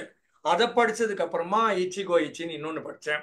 அதுக்கப்புறமா ஜப்பானை பத்தி படிக்கலாம்னுட்டு அதுல வாபி சாபின்னு ஒண்ணு பார்த்தேன். அதுக்கப்புறம் ப்ளூ ஜோன்ஸ் படிச்சேன், டான் புயட்னரும் இதுவும். அதுக்கப்புறம் ஜென் சைனால இருந்து எடுத்தேன். அப்புறம் டென்மார்க் ஹாப்பியஸ்ட் கண்ட்ரின்னு அதை பத்தி ஒரு 2-3 எல்லா புக்கும் வரிசையா வாங்கினேன். அது டென்மார்க்ல பத்தி புக்கு, சைனா பத்தி புக்கு, ஜப்பான் பத்தி புக்கு, எல்லா புக்கையும் வாங்கி அதெல்லாமே ஒவ்வொரு லெக்சர் கொடுத்தேன். ஆனா மோட்டிவேட்டிங் சோர்ஸ் வந்து ஃபண்டமெண்டலி பத்மா பேசினதுதான் முதல்ல. அதுக்கப்புறமா தான் நான் இந்த டாபிக் உள்ள வந்தேன். அதுக்கப்புறம் வினய்தீர்த்தான் தமிழ் பேராசிரியர் ரொம்ப அழகா எந்த டாபிக் பேசினாலும் அவர் தமிழ் இலக்கியத்தை உள்ள கொண்டு வந்து சொல்றாரு, அது எனக்கு ரொம்ப பிடிச்சிருந்தது. சிவகுமார் விடாமல் வர்றாரு, அவரு முறையாக ரெகுலரா ஒழுங்கான ஒரு ஸ்டூடெண்ட்டே 100% அட்டண்டன்ஸ்னா அது சிவகுமாரை குத்துடலாம். என்ன மேக்சிமம் அட்டண்டன்ஸ் வந்துடுறாரு, எல்லாத்தையும் கோட் பண்றாரு. அவரும் இப்ப பேச ஆரம்பிச்சுட்டாரு. நல்ல செய்தி, அதுவும் பிடித்தமா இருந்தது. அப்புறம் இந்த கல்யாணி, ரேணு, லேகா, லதான்னு 3 ராசாத்திகள் இருக்கிறார்கள். அந்த 3 ராசாத்திகளும் ரொம்ப ரொம்ப பர்சனல் ஃப்ரெண்டு, ஓட்டுறதுக்குன்னே வச்சிருக்கிறோம்னு வச்சுக்கோங்களேன், மற்றதெல்லாம் தனி. அதுக்கப்புறமா ஓவராலா வெளிநாடுகள்னு எடுத்தோம்னா இங்க செல்வா இருக்காரு, வசந்தி ராமன், காயத்ரி இருக்காங்க, சரளா, மோகன் வைரக்கண்ணு, தில் ஸ்ரீகாந்த் ராஜா, அருந்ததி, ரிஃபாயி, ரத்னவடிவேலு, வட்சலா, மாறன் நந்தன், ஏராளமான வெளிநாட்டு மக்களும் அவங்க டைமை அட்ஜஸ்ட் பண்ணி அதுக்கேற்ற மாதிரி இங்க வர்றாங்க. அது ஒரு நல்ல செய்தி. அதுக்கப்புறமா வரலட்சுமி மோகன் வந்து நல்லா இருந்தது. Gandhi Kannadasan, Peter Albanese, doctor Muthuraman director, Bhagyaraj director, இதெல்லாம் வந்து ரொம்ப நல்ல செய்திகள், எனக்கு பிடித்தமானவை. அதுக்கப்புறமா இன்னும் சிலதுல கசல்ஸ் பத்தி பத்மினின்னு ஒருத்தங்க பேசினாங்க, ரொம்ப பிடிச்சிருந்தது. டைகர்ஸ் ஆஃப் குமான் அப்படின்னுட்டு இந்த குமாவும் புலிகள்னு ஜிம் கார்பெட் எழுதியிருக்கிறாரு. அந்த புத்தகத்தின் அடிப்படையில் ஒருத்தங்க பேசினாங்க, பேர் தெரியாது, ரொம்ப நல்லா பேசினாங்க, குமாவும் புலிகள் அப்படின்னுட்டு. அப்புறம் இப்போ நான் சொல்ல எனக்கு ரொம்ப பிடித்த செய்திகள்ல நான் கற்றுக்கொண்டது அப்படின்னு எடுக்கிறதுல இவங்க வந்து டாக்டர் சுப்ரியா தாரிணி, கடல் ஆமைகள், ஆலிவர் ரிட்லி டைட்டில்ஸ் அப்படின்னுட்டு அவங்க பேசுனாங்க. அது எனக்கு ரொம்ப பிடிச்சிருந்தது. இப்போ அதை பற்றி ஒரு 2 நிமிஷம் சொல்றேன். ஜேன் குடால் அப்படிங்கிற லேடியோட புக்கு, இயற்கைவாதின்னு வச்சுக்கோங்களேன். இந்த அனிமல்ஸ், பேர்ட்ஸ், இன்செக்ட்ஸ், ஃபிஷஸ், இயற்கை, காடு, மலை இதையெல்லாம் நேசிக்கிற ஒரு லேடி ஜேன் குடால். எனக்கு தெரியும், தனியா பாடி லாங்குவேஜ்ல அவங்களை கொண்டாந்து சேர்த்துறோம்னு வச்சுக்கோங்களேன். அவங்க ஜேன் குடால் வந்து சீ டர்ட்டில் கன்சர்வேஷனை பத்தி அவங்க நிறைய காரியங்கள் பண்ணியிருக்கிறாங்க. அவங்க எனக்கு வந்து ஆசிரியர் போல அப்படின்னு இவங்க சொல்றாங்க, காட் மதர்ன்னு சொல்றாங்க டாக்டர் சுப்ரியா. அதுக்கப்புறமா ட்ரீ ஃபவுண்டேஷன் ஒன்று ஆரம்பிச்சு கடற்கரையில அப்பப்ப ஆமை வந்து எங்கேயாவது போட்ல மாட்டி அந்த ஃபேன்ல மாட்டி அடிபட்டு செத்து போய் ஒதுங்குது, இல்லைன்னா நைலான் வலையில மாட்டி அது கழுத்து உள்ள போய் மாட்டி அப்படியே இருந்து சாப்பிட முடியாம அது செத்து போயிடுது. அதை பலரும் பார்த்து ஒதுங்கி போயிடுறாங்க, விட்டுறாங்க, ஒன்றும் பண்ணல. எனக்கு அது மனசை தைத்தது, அது எனக்கு ரொம்ப வருத்தமா இருந்தது, நான் இதெல்லாம் பண்ணியே ஆகணும்னு நினைச்சேன் அப்படிங்கிறாங்க இவங்க. அதுக்கப்புறமா சரி இந்த ட்ரீ ஃபவுண்டேஷனை கிரியேட் பண்ணிட்டு மெகா ஃபானா ஃப்ளோரான்னு சொல்லுவாங்க, இயற்கையில் இருக்கிற அந்த பயிர் பச்சை எல்லாத்தையும் ஒன்னா சேர்த்து ஃபானா ஃப்ளோராங்கிறது இங்கிலீஷ்ல ஃப்ரேஸ். அது அந்த ஃபானா எப்படி இருக்குது அப்படின்னு பார்த்து அதுல நான் ஏதாவது பண்ணி ஆகணும். லாங் லிவிங் ஸ்பீசிஸ், ஆமையெல்லாம் 500 வருஷத்துக்கு இருக்கும்பாங்க. அதே மாதிரி லாங் டைம் டு ப்ரீடு, ரொம்ப நாள் ஆகும். அது அந்த வயிற்றுக்குள்ள இருக்குது இல்லையா, அந்த கற்ப காலம் சொல்லுவாங்கல்ல, மனுஷனுக்கு 9 மாசம் 10 மாசம் சொல்ற மாதிரி இது நீடித்த காலம் இருக்கும். ரொம்ப நேரம் எடுத்துக்கிட்டு குழந்தை பிறக்கும். ஆனா மற்றதெல்லாம் 1, 2, 3ன்னு பத்துதுன்னா ஆமை மட்டும் ஒரு 250 இருந்து 500 குழந்தை பெத்து எடுக்கும். அதை மண்ணுக்குள்ள கொண்டாந்து போட்டுரும், மண்ணை தோண்டிரும், 500 முட்டையும் ஒன்னா சேர்த்து போட்டுட்டு மண்ணு மேல மூடிட்டு அதுக்கப்புறம் அது போயிடும். அது ஒரு சர்டன் பீரியடுக்கு அப்புறமா ஒவ்வொன்றா முட்டை வரும். அது முட்டை இடுவதை நாங்கள் போட்டோ எடுப்போம், கொஞ்சம் தள்ளி நின்று எடுப்போம், அதை டிஸ்டர்ப் பண்ணாம எடுப்போம். ஆனா அது வந்து ஒரு டிரான்ஸ் ஸ்டேட்டுக்கு போயிடும், அது ஒரு அரை மயக்க நிலையில அது முட்டையிடும் அப்படின்னு சொன்னாங்க. இந்த டிரான்ஸ்ங்கிறது நாங்கள் ஹிப்னாசிஸ்ல அடிக்கடி யூஸ் பண்ற வேர்டு. அந்த வேர்டு அவங்க சொன்னாங்க, ஆட்டோமேட்டிக்காவே முட்டை எடுக்கிற போது ஆமை டிரான்ஸ் ஸ்டேட்டுக்கு போயிடும் சொன்னாங்க. அதை நாங்கள் டிஸ்டர்ப் பண்ணாம இருந்து போட்டோ எடுப்போம். இதுக்கு 10-15 நிமிஷம் 1/2 மணி நேரம் ஆகும், ஒவ்வொரு முட்டையா போட்டுட்டு வரோம் அப்படின்னாங்க. அதுல அந்த 500 முட்டை போட்டா எல்லாம் ஒன்னா சேர்ந்து ஒரு நேரத்துல பொறிஞ்சு மண்ணை தள்ளிட்டு எல்லாம் வெளில வந்து அதுங்களுக்கே தெரியும் இதுதான் பள்ளம், இப்படி போனா கடல் இருக்கும் அப்படின்னு தெரியும். அவ்வளவு போறப்பவே கழுகு, பருந்து, அந்த மாதிரி பறவைகள்லாம் கொத்திரும். உள்ள போனீங்கன்னா அங்க இருக்கிற பெரிய பெரிய மீன்கள், இந்த அண்டார்டிக் ஆர்டிக் மாதிரி ஏரியா பார்த்தீங்கன்னா அங்க பென்குயின், வால்ரஸ், சீலன் இருக்கும், எல்லாம் பிடிச்சி தின்னுடும். அது 500ல் 5 தேர்னா உயிரோட இருந்தா ஜாஸ்தி. ஆனா இது வந்து அம்மாவோட வேலை வந்து முட்டையை போட்டுட்டு போறதோட முடிஞ்சு, அதுக்கப்புறம் இதுவா பொறிஞ்சு வெளில வரணும், இதுவா கடலுக்குள்ள வரும், இதுவா நீந்தி சர்வைவ் ஆயிரும். இது என்னோட குழந்தைன்னு கூட அம்மாவுக்கு தெரியக்கூடிய வாய்ப்பு இல்லை. முட்டையை போட்டுட்டு அது ஒரு பெரிய ரவுண்டு போகும், ஒரு 500 கிலோமீட்டர் ரவுண்டு பெண் ஆமை போகும், ஒரு 1000 கிலோமீட்டர் ரவுண்டு ஒரு ஆண் ஆமை போகும். எல்லாம் ரவுண்ட் அடிச்சு முடிச்சு திருப்பி வந்ததுன்னா திருப்பி இதே மாதிரி முட்டை போடும், 2 ஒண்ணா சேரும், அதுக்கப்புறம் முட்டை போடும். அது என்னுடைய குழந்தைன்னு அதுக்கு தெரியாது. அப்ப நான் கேட்டேன் இவங்களை, 500 முட்டையில 5 தான் தேரும்னா 400-450க்கு மேல செத்து போகும்னா இது தப்பு இல்லையா, இந்த எல்லாத்தையும் ப்ரொடெக்ட் பண்ண வேண்டாமா அப்படின்னு கேட்கிற போது, ஆமை முட்டையிட்டு குஞ்சு பொறிச்சு மற்ற உயிரினங்களுக்கான சாப்பாட்டையும் அது கொடுக்கிறது அப்படின்னாங்க. அது வேறுபட்ட பார்வையா இருந்தது. என்னோட குழந்தைய நீ சாப்பிட்டுக்க அப்படின்னு சொல்றது வந்து அது இயற்கையில எங்கேயோ ஒரு இடத்துல இந்த சிம்பயாட்டிக் ரிலேஷன்ஷிப் பிரெடேட்டர் ரிலேஷன்ஷிப் நிறைய இடத்துல சொல்லியிருப்பேன். ஒன்றோடு ஒன்று இணையாக இருக்கும், ஒன்னு காப்பாற்றும், சப்போர்ட் பண்ணும். அது வந்து சிம்பயாட்டிக் ரிலேஷன்ஷிப். ஒன்னு சாப்பிட்டும் அது வந்து பிரெடேட்டர் ரிலேஷன்ஷிப்னு பேரு. இந்த இடத்துல இது வந்து மற்றவங்களுக்கு சாப்பாட்டையும் கொடுக்குது. முட்டை போடுறதோட நிக்கல, உனக்கு சாப்பாடு நீ எடுத்துக்க அப்படின்னுட்டு அதை சாப்பிட்டு அதுங்க நல்லா இருக்குது. ஸோ ஒரு பேலன்ஸுக்கு அது வருது அப்படின்னு சொன்னாங்க. அது ஒரு அழகான செய்தி. அதுக்கப்புறம் 31 லட்சம் முட்டைகள் நம்ம சீ கோஸ்ட்ல 700 கிலோமீட்டர்ல இந்த ஆமைகள் போடுகின்றன.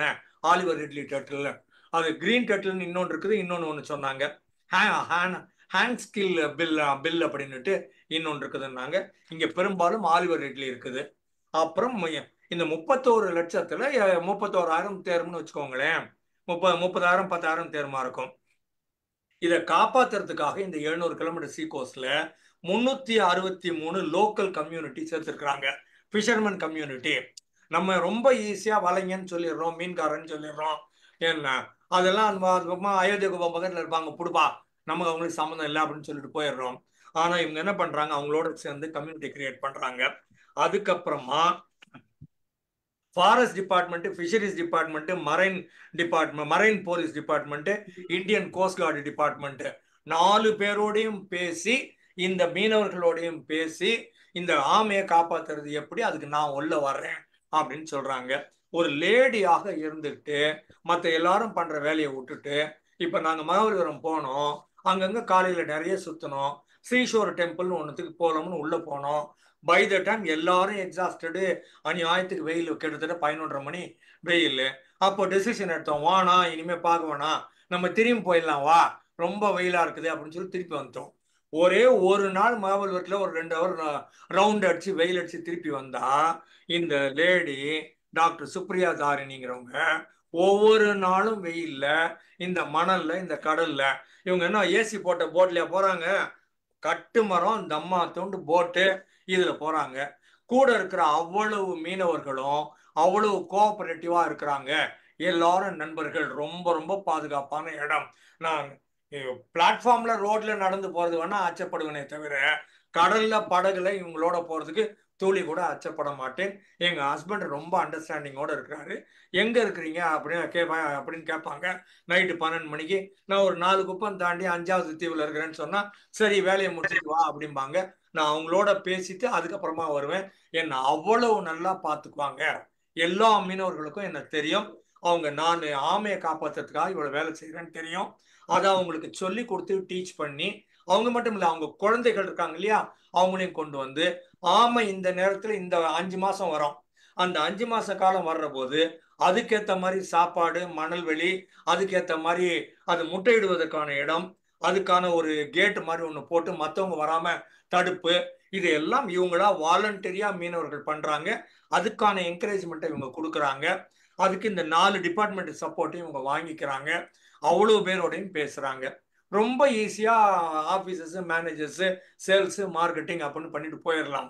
அப்படி இல்லாமல் மீனவர்களோட பேசுறதும், ஃபாரஸ்ட் டிபார்ட்மெண்ட்ல, ஃபிஷரிஸ்ல, மரைன் போலீஸ்ல, இந்தியன் கோஸ்ட் கார்டோட பேசுறதும், இவங்க குடும்பத்தோட பேசுறதும், ஊர் ஊரா சுத்துறதும், அது ஒரு ரிஸ்க் எடுத்த இடத்துல அந்த கடலுக்குள்ள போறதும், தனிப்பெண்ணாக இவங்க செய்யறதும் மிக மிக ஆச்சரியமான செய்தி. ரொம்ப பாராட்டுக்குரிய பெண்மணி இவங்க. அதனால இவங்க இந்த லெக்சர் கேட்டப்ப ஆலிவர் ரிட்லிய வீட இவங்க எப்படி ஒரு துணிச்சல்கார பொம்பளை டிஃபரெண்டா திங்க் பண்ணாங்க. அவங்க வாழ்நாள் பூரா இப்ப இந்த பல வருடங்கள், ஒரு நாள் 2 நாள்ல, எனக்கு தெரிஞ்சு 20 வருடங்களுக்கு மேல இருக்கும்.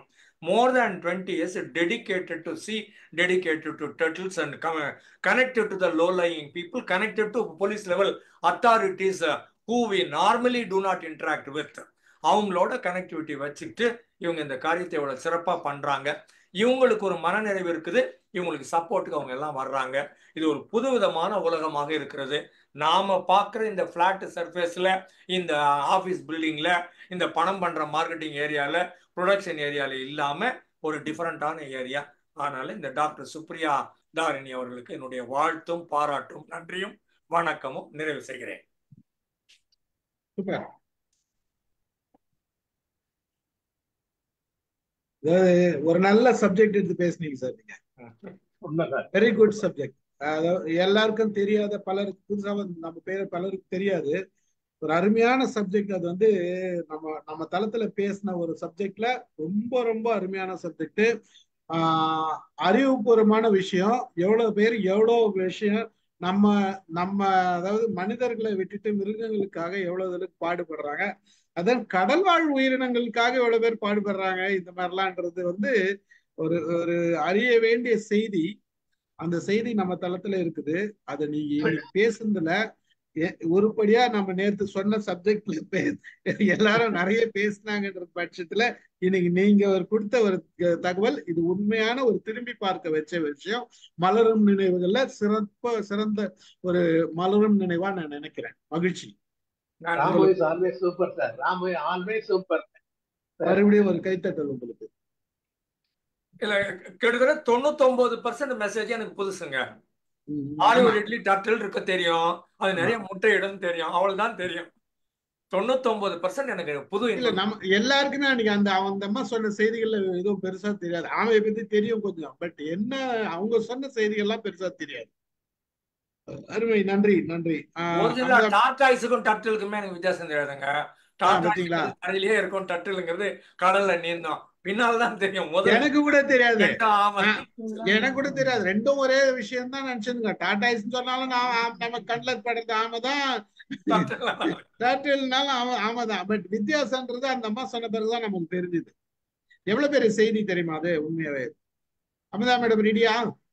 சார் நான் வந்து இப்ப நம்ம அண்ணன் பேசினாங்களே, அது வந்து ரொம்ப பிரமாதமா இருந்தது. நான் இன்னைக்குதான் அதெல்லாம் கேக்குறேன் சார். நான் இவ்வளவு நாளும் அதெல்லாம் கேளுங்க, அந்த லிங்க் அனுப்புறேன் கேளுங்க.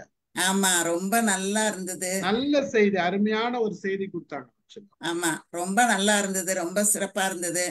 எல்லாத்துலயுமே அவங்க எதை எடுத்தாலுமே சிறப்பா தான் பேசி முடிக்கிறாங்க இல்ல. சோ ஒரு ஒரு இது வந்து ஒரு அது என்ன சொல்றது, ஒரு முத்து பதிச்ச மாதிரி எந்த விஷயத்த எடுத்தாலும் ரொம்ப, அதாவது முத்துன்னு எதுக்கு சொன்னேன்னா ஒரு குளுமையா ஒரு அப்படி ஒரு அருமையா அதை வந்து சொல்றது ரொம்ப நல்லா இருந்தது. நான் இந்த பேச்செல்லாம் கேட்டதுக்கு அப்புறம் நான் என்னத்த பேசுறது?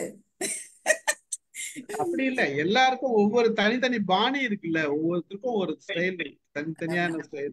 உங்களுக்குன்னு ஒரு ஆனா நான் உங்களுக்கு வந்து நன்றி சொல்லணும் அப்படிதான் நான் நினைச்சேன். என்னையும் வந்து உங்க தளத்துல பேசுறதுக்கு வாய்ப்பு கொடுத்து, என்னையும் நீங்க பேசுறதுக்கு ஒரு என்ன சொல்றது, ஒரு ஊக்கம் கொடுத்து என்ன பேச வச்சதுக்கு உங்க எல்லாருக்கும் நான் வந்து நன்றி. தமிழ் புலவருக்கு ஒரு ஊக்கம் கொடுக்கணுமா? இதெல்லாம் அநியாயமா இல்ல? இருக்கட்டும். உங்க அதாவது புதுசா நான் வரும்போது என்ன உங்களோட சேர்த்துக்கிட்டு எனக்கு நீங்க ஒரு நம்பிக்கையோட இவங்க பேசுவாங்கங்கிற ஒரு நம்பிக்கையோட கொடுத்து அதை எல்லாரும் பேசி இன்னைக்கு கூட எனக்கு நம்ம தம்பி செல்வராஜ் சொல்லிச்சு வந்து இன்னதென அறியேன்னா நானும் அதே நினைப்புலதான் வந்து உட்கார்ந்தேன், என்னத்தை தான் நீங்க பேச போறீங்களோ அப்படின்னு சொல்லிட்டு. அந்த மாதிரி அந்த நேரத்துல அந்த பேசுனதெல்லாம் கூட அப்படியே மனசுக்குள்ளார ரொம்ப எனக்கு நிறைஞ்சது. அந்த மனசு ரொம்ப சந்தோஷமா இருந்தது. இன்னைக்கு வந்து நான் நன்றி தெரிவிக்கணும் அப்படிதான் நான் நினைச்சேன். அதனால உங்க எல்லாருக்கும் என்னோட நன்றி வணக்கம் எல்லாத்தையும் பணிவோட தெரிவிச்சுக்கிறேன். அதான். நன்றி நன்றி மேடம். அதாவது நம்ம தளத்துல வந்து நிறைய பேர் வந்திருக்காங்க. இப்ப 1000 நிகழ்ச்சி நடந்ததுன்னா ஒவ்வொரு நிகழ்ச்சியும், இப்ப ராமு சார் வந்தாருன்னா ராமு சார் கூட ஒரு பின்னாடி ஒரு 30-40 பேர் பட்டாளமே வரும். அந்த மாதிரிலாம் இருந்த காலங்கள் இருந்தது. இன்னைக்கும் வராங்கன்னு வச்சுங்க, அது வேற விஷயம். ஆனா இந்த 30-40 பேர்ல மற்ற ப்ரோக்ராம்ல பாத்தீங்கன்னா ஒரு ஒவ்வொரு முறையும் விஐபிஸ் வரும்போது அப்போ ஒரு 50 பேராச்சும் வருவாங்க, இல்ல 60 பேர் வருவாங்க. யாராச்சும் ஒரு விஐபி வரும்போது 60 பேர் வருவாங்க. அதுல வந்து சேர்றவங்க ஒரு சிலர் வருவாங்க. இப்ப ரத்னவடிவேல் சார் சொல்ற பாருங்க, ஜெயந்தி ஸ்ரீ பாலகிருஷ்ணன் வந்த அன்னைக்கு தான் நான் வந்தேன், சுயம்புலிங்க அப்படின்னாரு. அந்த மாதிரி வரவங்க எல்லாம் வராங்க. பட் எல்லாருக்கும் இந்த இடம் செட் ஆகுதா அப்படின்னா செட் ஆகல. ஏன்னா சில விஷயத்துல நாங்க ஸ்ட்ரிக்டா சொல்லிடுறோம். சாமி பத்தி பேசக்கூடாதுன்னு சொன்ன பிறகு ஓடணுங்க பல பேர், உண்மையா பல பேர். அதுல மலேசியால இருந்து வாசுதேவன் ஒருத்தர் வருவார், நல்ல மனுஷன், ரொம்ப நல்ல மனுஷன். நல்லா பேசுவாரு, தினமும் வருவாரு, கண்டினியூஸா வருவாரு மலேசியால இருந்து. அவர் ஒரு ஸ்டேஜுக்கு பொறுத்து பார்த்தாரு. அதுக்கப்புறம் நின்ட்டாரு. என்ன சார் வரல அப்படின்னா, என்ன சார் அப்படி டைம் இல்லை அப்படின்னாரு. அதுக்கப்புறம் சொல்லிட்டாரு, எனக்கு நான் சிவபக்தன், எனக்கு செட் ஆகாது அப்படின்ட்டாரு. பரவாயில்ல அப்படின்ட்டு. அவர் சிவபக்தர் அவரு. அந்த மாதிரி பலர் வந்து பல காரணங்களால, ஒரு சிலர் வந்து நம்ம காஸ்ட் பத்தி பேசும்போதோ எதிர்பார்த்துன்னு வாங்குவாங்க. சில விஷயங்கள்லாம் நம்ம டக்கு டக்குன்னு கட் பண்ணிடுவோம். அந்த அது மட்டும் தொடர்ந்து பார்த்துக்கிட்டே இருக்கேன். அது நம்ம வந்து கரெக்டா அந்த இடத்த கொண்டு போறது அதெல்லாம் அதனால வந்து ஒரு சிலருக்கு மனஸ்தாபங்கள் இருக்கும். நம்ம ஒண்ணும் பண்ண முடியாது. அது ஒரு லிமிட். இப்ப நிறைய பேர் பேசுறதுக்கு டைம் எடுத்துக்கிறாங்க. இன்னொரு விஷயம், எல்லாரும் பேசணும்னு நினைப்பாங்க. பெரும்பாலும் நான் டைம் அதிகமா கொடுக்குறது ராமு சாருக்கு மட்டும்தான். ஏன் டைம் அதிகமா ராமு சாருக்கு கொடுக்குறேன்னா, ராமு சாரை எனக்கு இப்ப தெரியாது, 30 வருஷமா நாங்க பழக்கம், எனக்கு தெரியும். அவர்கிட்ட டைம் அதிகமா கூட, பட் அதுக்காக எல்லாருக்கும் டைம் அதிகமா கொடுக்குறோம்னு எதிர்பார்க்கிற சிலர் பேசுவாங்க. நான் கட் பண்ணிடுவேன், திட்டுவாங்க என்ன, அவருக்கு மட்டும் டைம் கொடுக்குறாரு, இவர் எங்க நம்மளாம் கட் பண்றாங்க அப்படின்னு திட்டுவாரு. நான் அதை பத்தி கவலைப்பட மாட்டேன். ஏன்னா எனக்கு தெரியும் அவர் பேசுறதுன்றது. பல நேரத்துல ரிப்பீட்டடா பேசினாருன்னா அவரே சொல்லிடுவேன், நான் எல்லாரும் எதுக்கு நான் அவரு திட்டிக்கிறேன், சார் சும்மா போர் அடிக்காதீங்க சார், பேசாதீங்கன்னு சொல்லிடுவேன். இதையும் செய்வேன். அது அது எங்க 2 பேருக்குள்ள ஒரு அண்டர்ஸ்டாண்டிங், அந்த அண்டர்ஸ்டாண்டிங் இருக்குது. அது மத்தவங்களுக்கு அந்த அண்டர்ஸ்டாண்டிங் இருக்காதுல்ல, அந்த புரிதல் இருக்காதுல்ல. பட் அவங்களுக்கு வந்து புரியாது. நான் அதை பத்தி நான் கவலைப்படுறது கிடையாது. நம்ம ஒண்ணும் பெருசா யாரையுமே மனசு காயப்படுத்தணும்னு அவசியம் கிடையாது. ஒருத்தரை கூட நமக்கு வந்து எல்லாரும் வரவங்க எல்லாம் வரட்டும், இது தொடர்றவங்க எல்லாம் தொடரட்டும். பலர் வந்து வந்த 2வது நாளே வரமாட்டாங்கன்னு நினைச்சவங்க எல்லாம் இருக்கோம். நாங்க அடுத்த நாள் வரமாட்டாங்க போல இவங்க அப்படின்லாம் நினைச்சிருக்கலாம் இருக்காங்க. ஆனா வந்து அப்ப நம்ம எதிர்பார்த்து தப்பு அப்படின்னு நம்ம நினைச்சு தப்புன்றதெல்லாம் நாங்க புரிஞ்சோம். அந்த மாதிரி பல விஷயங்கள் இருக்குதுன்னு வச்சுங்களேன். அது மகிழ்ச்சி. அவை அப்படி நம்ம கொஞ்சம் ஸ்ட்ரிக்டாவும் இருக்கிறதுனால அப்படி போயிட்டு இருக்கு. ரொம்ப மகிழ்ச்சி. இப்போ காயத்ரி நீங்க பேசுறீங்களா, ரமேஷை பேச விட்டுட்டு நீங்க பேச சொல்லலாம். தலையாட்டினா எனக்கு என்னன்னு அர்த்தம் புரியும். அன்மியூட் பண்ணுங்க. பேசுறேன் சார். பேசுங்க. அனைவருக்கும் வணக்கம். இந்த எம்ஒஎம் வந்து நான் முதல்ல வந்தது வந்து முத்துராமன் ஐயா வந்து பேசும்போது நான் வந்தேன். எனக்கு ரொம்பவே பிடிச்சிருந்தது அந்த பகுதி. எப்படின்னா அவரோ எவ்வளோ பெரிய ஒரு ஜாம்பவான் வந்துட்டு அவ்வளோ நேரம் ரொம்ப சாதாரணமா வந்து பேசினாரு. அது இல்லாம அவரோட வாழ்க்கையில நடந்த ஒரு விஷயம் ஏற்கனவே நான் வந்து ஒரு புதிய தலைமுறையில அவர் சொன்னதை பார்த்தேன். அது இங்கேயும் சொன்னாரு. ஆஹ் பெரும்பாலும் நம்மளோட கூட வாழ்றவங்களெல்லாம் பார்த்தீங்கன்னா நான் பார்த்திருக்கேன். பெண்கள் வந்து அதுவும் குறிப்பா கிராமத்துலாம் வந்துட்டு வயசான பாட்டிங்கெல்லாம் வந்து ரொம்ப வருஷம் நல்லா ஹெல்த்தியாவே இருப்பாங்க. ஆனா ஒய்ஃப் போனதுக்கு அப்புறம் ஹஸ்பண்ட் வந்து பாத்தீங்கன்னா ஒரு வருஷம் கூட இருக்க மாட்டாங்க. ஈவன் எங்க தாத்தாவுமே அப்படிதான் இருந்தாரு. ஒரு வருஷத்துக்குள்ள இறந்து போயிட்டாரு. அவங்களெல்லாம் சஸ்டெயின் பண்ண முடியாது. ஆனா இவருக்கு வந்து பாண்டியன் படம் அவர் எப்படி சஸ்டெயின் பண்ணாரு, அதுக்கு என்ன காரணங்கிறத அவரு சொல்லியிருந்தார். அப்போ அவர் எப்படி படத்தெல்லாம் குறைச்சிட்டாரு. அப்படி இருந்தும் எப்படி பண்ணல, இல்லைன்னா நம்மளாம் என்ன பண்ணுவோம்னா ஓடிக்கிட்டே இருக்கிறதுக்கு ஒரு விஷயத்த தேடி வச்சுட்டு நம்ம அப்படியே ஓடிட்டே இருப்போம், இன்னும் யோசிக்கிறதுக்கு இல்லாம. ஆனா அவர் வந்து படத்தையும் குறைச்சிட்டாரு அப்படின்னா ஒரு ஃப்ரீ டைம் இருக்கு. ஆனா அதை எப்படி அவர்லாம் பண்ணாருங்கிறத அவர் வந்து சொன்னார். எனக்கு ரொம்ப பிடிச்சிருந்தது அவர்கிட்ட பேசினது. அதுக்கப்புறம் வந்து இதுல ஜாயின் பண்ணவே இல்லை, என்னோட சூழ்நிலை அது இதுன்னு போயிடுச்சு. ஆனா நான் வந்து எப்பயாவது வந்து வந்து பார்ப்பேன். அதுக்கப்புறம் ரொம்ப ஒரு 1 இயர் 1.5 வருஷமே கழிச்சு ஒரு நாள் திடீர்னு வந்து எங்க வீட்டுக்காரர் வந்து ஒரு வீடியோ பார்த்துட்டு இருக்காரு. நான் சமைச்சிட்டு இருக்கேன், நான் காதுல தான் கேட்டுட்டு இருந்தேன். எல்லாமே நல்ல நல்ல பாயிண்ட்ஸா இருந்துச்சு. அப்புறமா பார்த்தா அட்டாமிக் ஹேபிட்ஸ் ஓடிட்டு இருந்தது. நான் வந்து சப்ஸ்கிரைப் பண்ணி வச்சிருக்கனால வீடியோஸ் வரும், அதனால அதை பார்த்துட்டு அவர் வச்சிருந்திருக்காரு. நாங்க 2 பேரும் அப்புறமா உட்காந்து சரி முடிச்சுட்டு உட்காரலாம்னு 2 பேருமே உட்காந்து ஃபுல்லா கேட்டோம். இன்னொரு பார்ட்டியும் கேட்டோம். அதுக்கப்புறம் வந்து 2 பேருக்கிட்டையும் சார் வந்து இன்டர்வியூ எடுத்திருந்தாரு. அதுதான் எனக்கு ஹைலைட். ஏன்னா ஒரு ஒரு புக்கை வந்து எனக்கு பிடிச்ச நிகழ்ச்சி அப்படின்னு சொல்லிட்டு நான் சொல்றேன். எனக்கு பிடிச்ச நிகழ்ச்சி அதை வந்து ஒவ்வொருத்தட்டையும் இன்டர்வியூ பண்ண விதம் வந்து எனக்கு ரொம்ப பிடிச்சிருந்தது. என்னன்னா 2 வேறு விதமான மனிதர்கள், ஆனா சமுதாயத்துல வெற்றி பெற்ற மனிதர்கள். அந்த கான்செப்ட் எனக்கு ரொம்ப பிடிச்சிருந்தது. 2 பேர்கிட்ட இருந்தும் நிறைய விஷயம் தெரிஞ்சுக்கிட்டேன். நான்லாம் வந்து ஃபர்ஸ்ட்ல பாத்தீங்கன்னா நான் ரொம்ப என்ன வந்து நான் ரொம்ப விளையாட்டு பிள்ளையா இருப்பேன் முன்னெல்லாம். அதனால எங்கேயாவது வேலை வாங்குற இடத்துல என்னோட ஜூனியர்ஸ் கிட்ட அவங்களுக்குலாம் கரெக்டா எனக்கு வந்து ஒரு ஒர்க்லாம் வாங்க தெரியாது. ஒரு காலேஜ்லயும் சரி எங்கேயுமே சரி. நான் வந்து நல்லா ஜாலியா பேசுவேன். ஆனா நான் போய் ஸ்ட்ரிக்டா அவங்கள்ட்ட பேச முடியாது. அப்போ வந்து அமர்நாத் சார் சொல்லும் போது நான் வந்து ஃபீல் பண்ணுவேன் எல்லாரும் லீடர்ஷிப்பு வேலை வாங்கினா கைண்டா இருக்கணும், அப்படி இருக்கணும், இப்படி இருக்கணும்னு சொல்றாங்க. ஆனா நான் அப்படி இருந்தா எனக்கு வேலை நடக்க மாட்டேங்குது. எனக்கு ஒண்ணுமே புரியல. அப்புறம் வந்து அமர்நாத் சார் சொல்லும் போது இந்த மாதிரிலாம் இருக்கறனால நான் இப்படி இருக்க வேண்டியதா இருக்கு அப்படின்னு சொன்னாரு.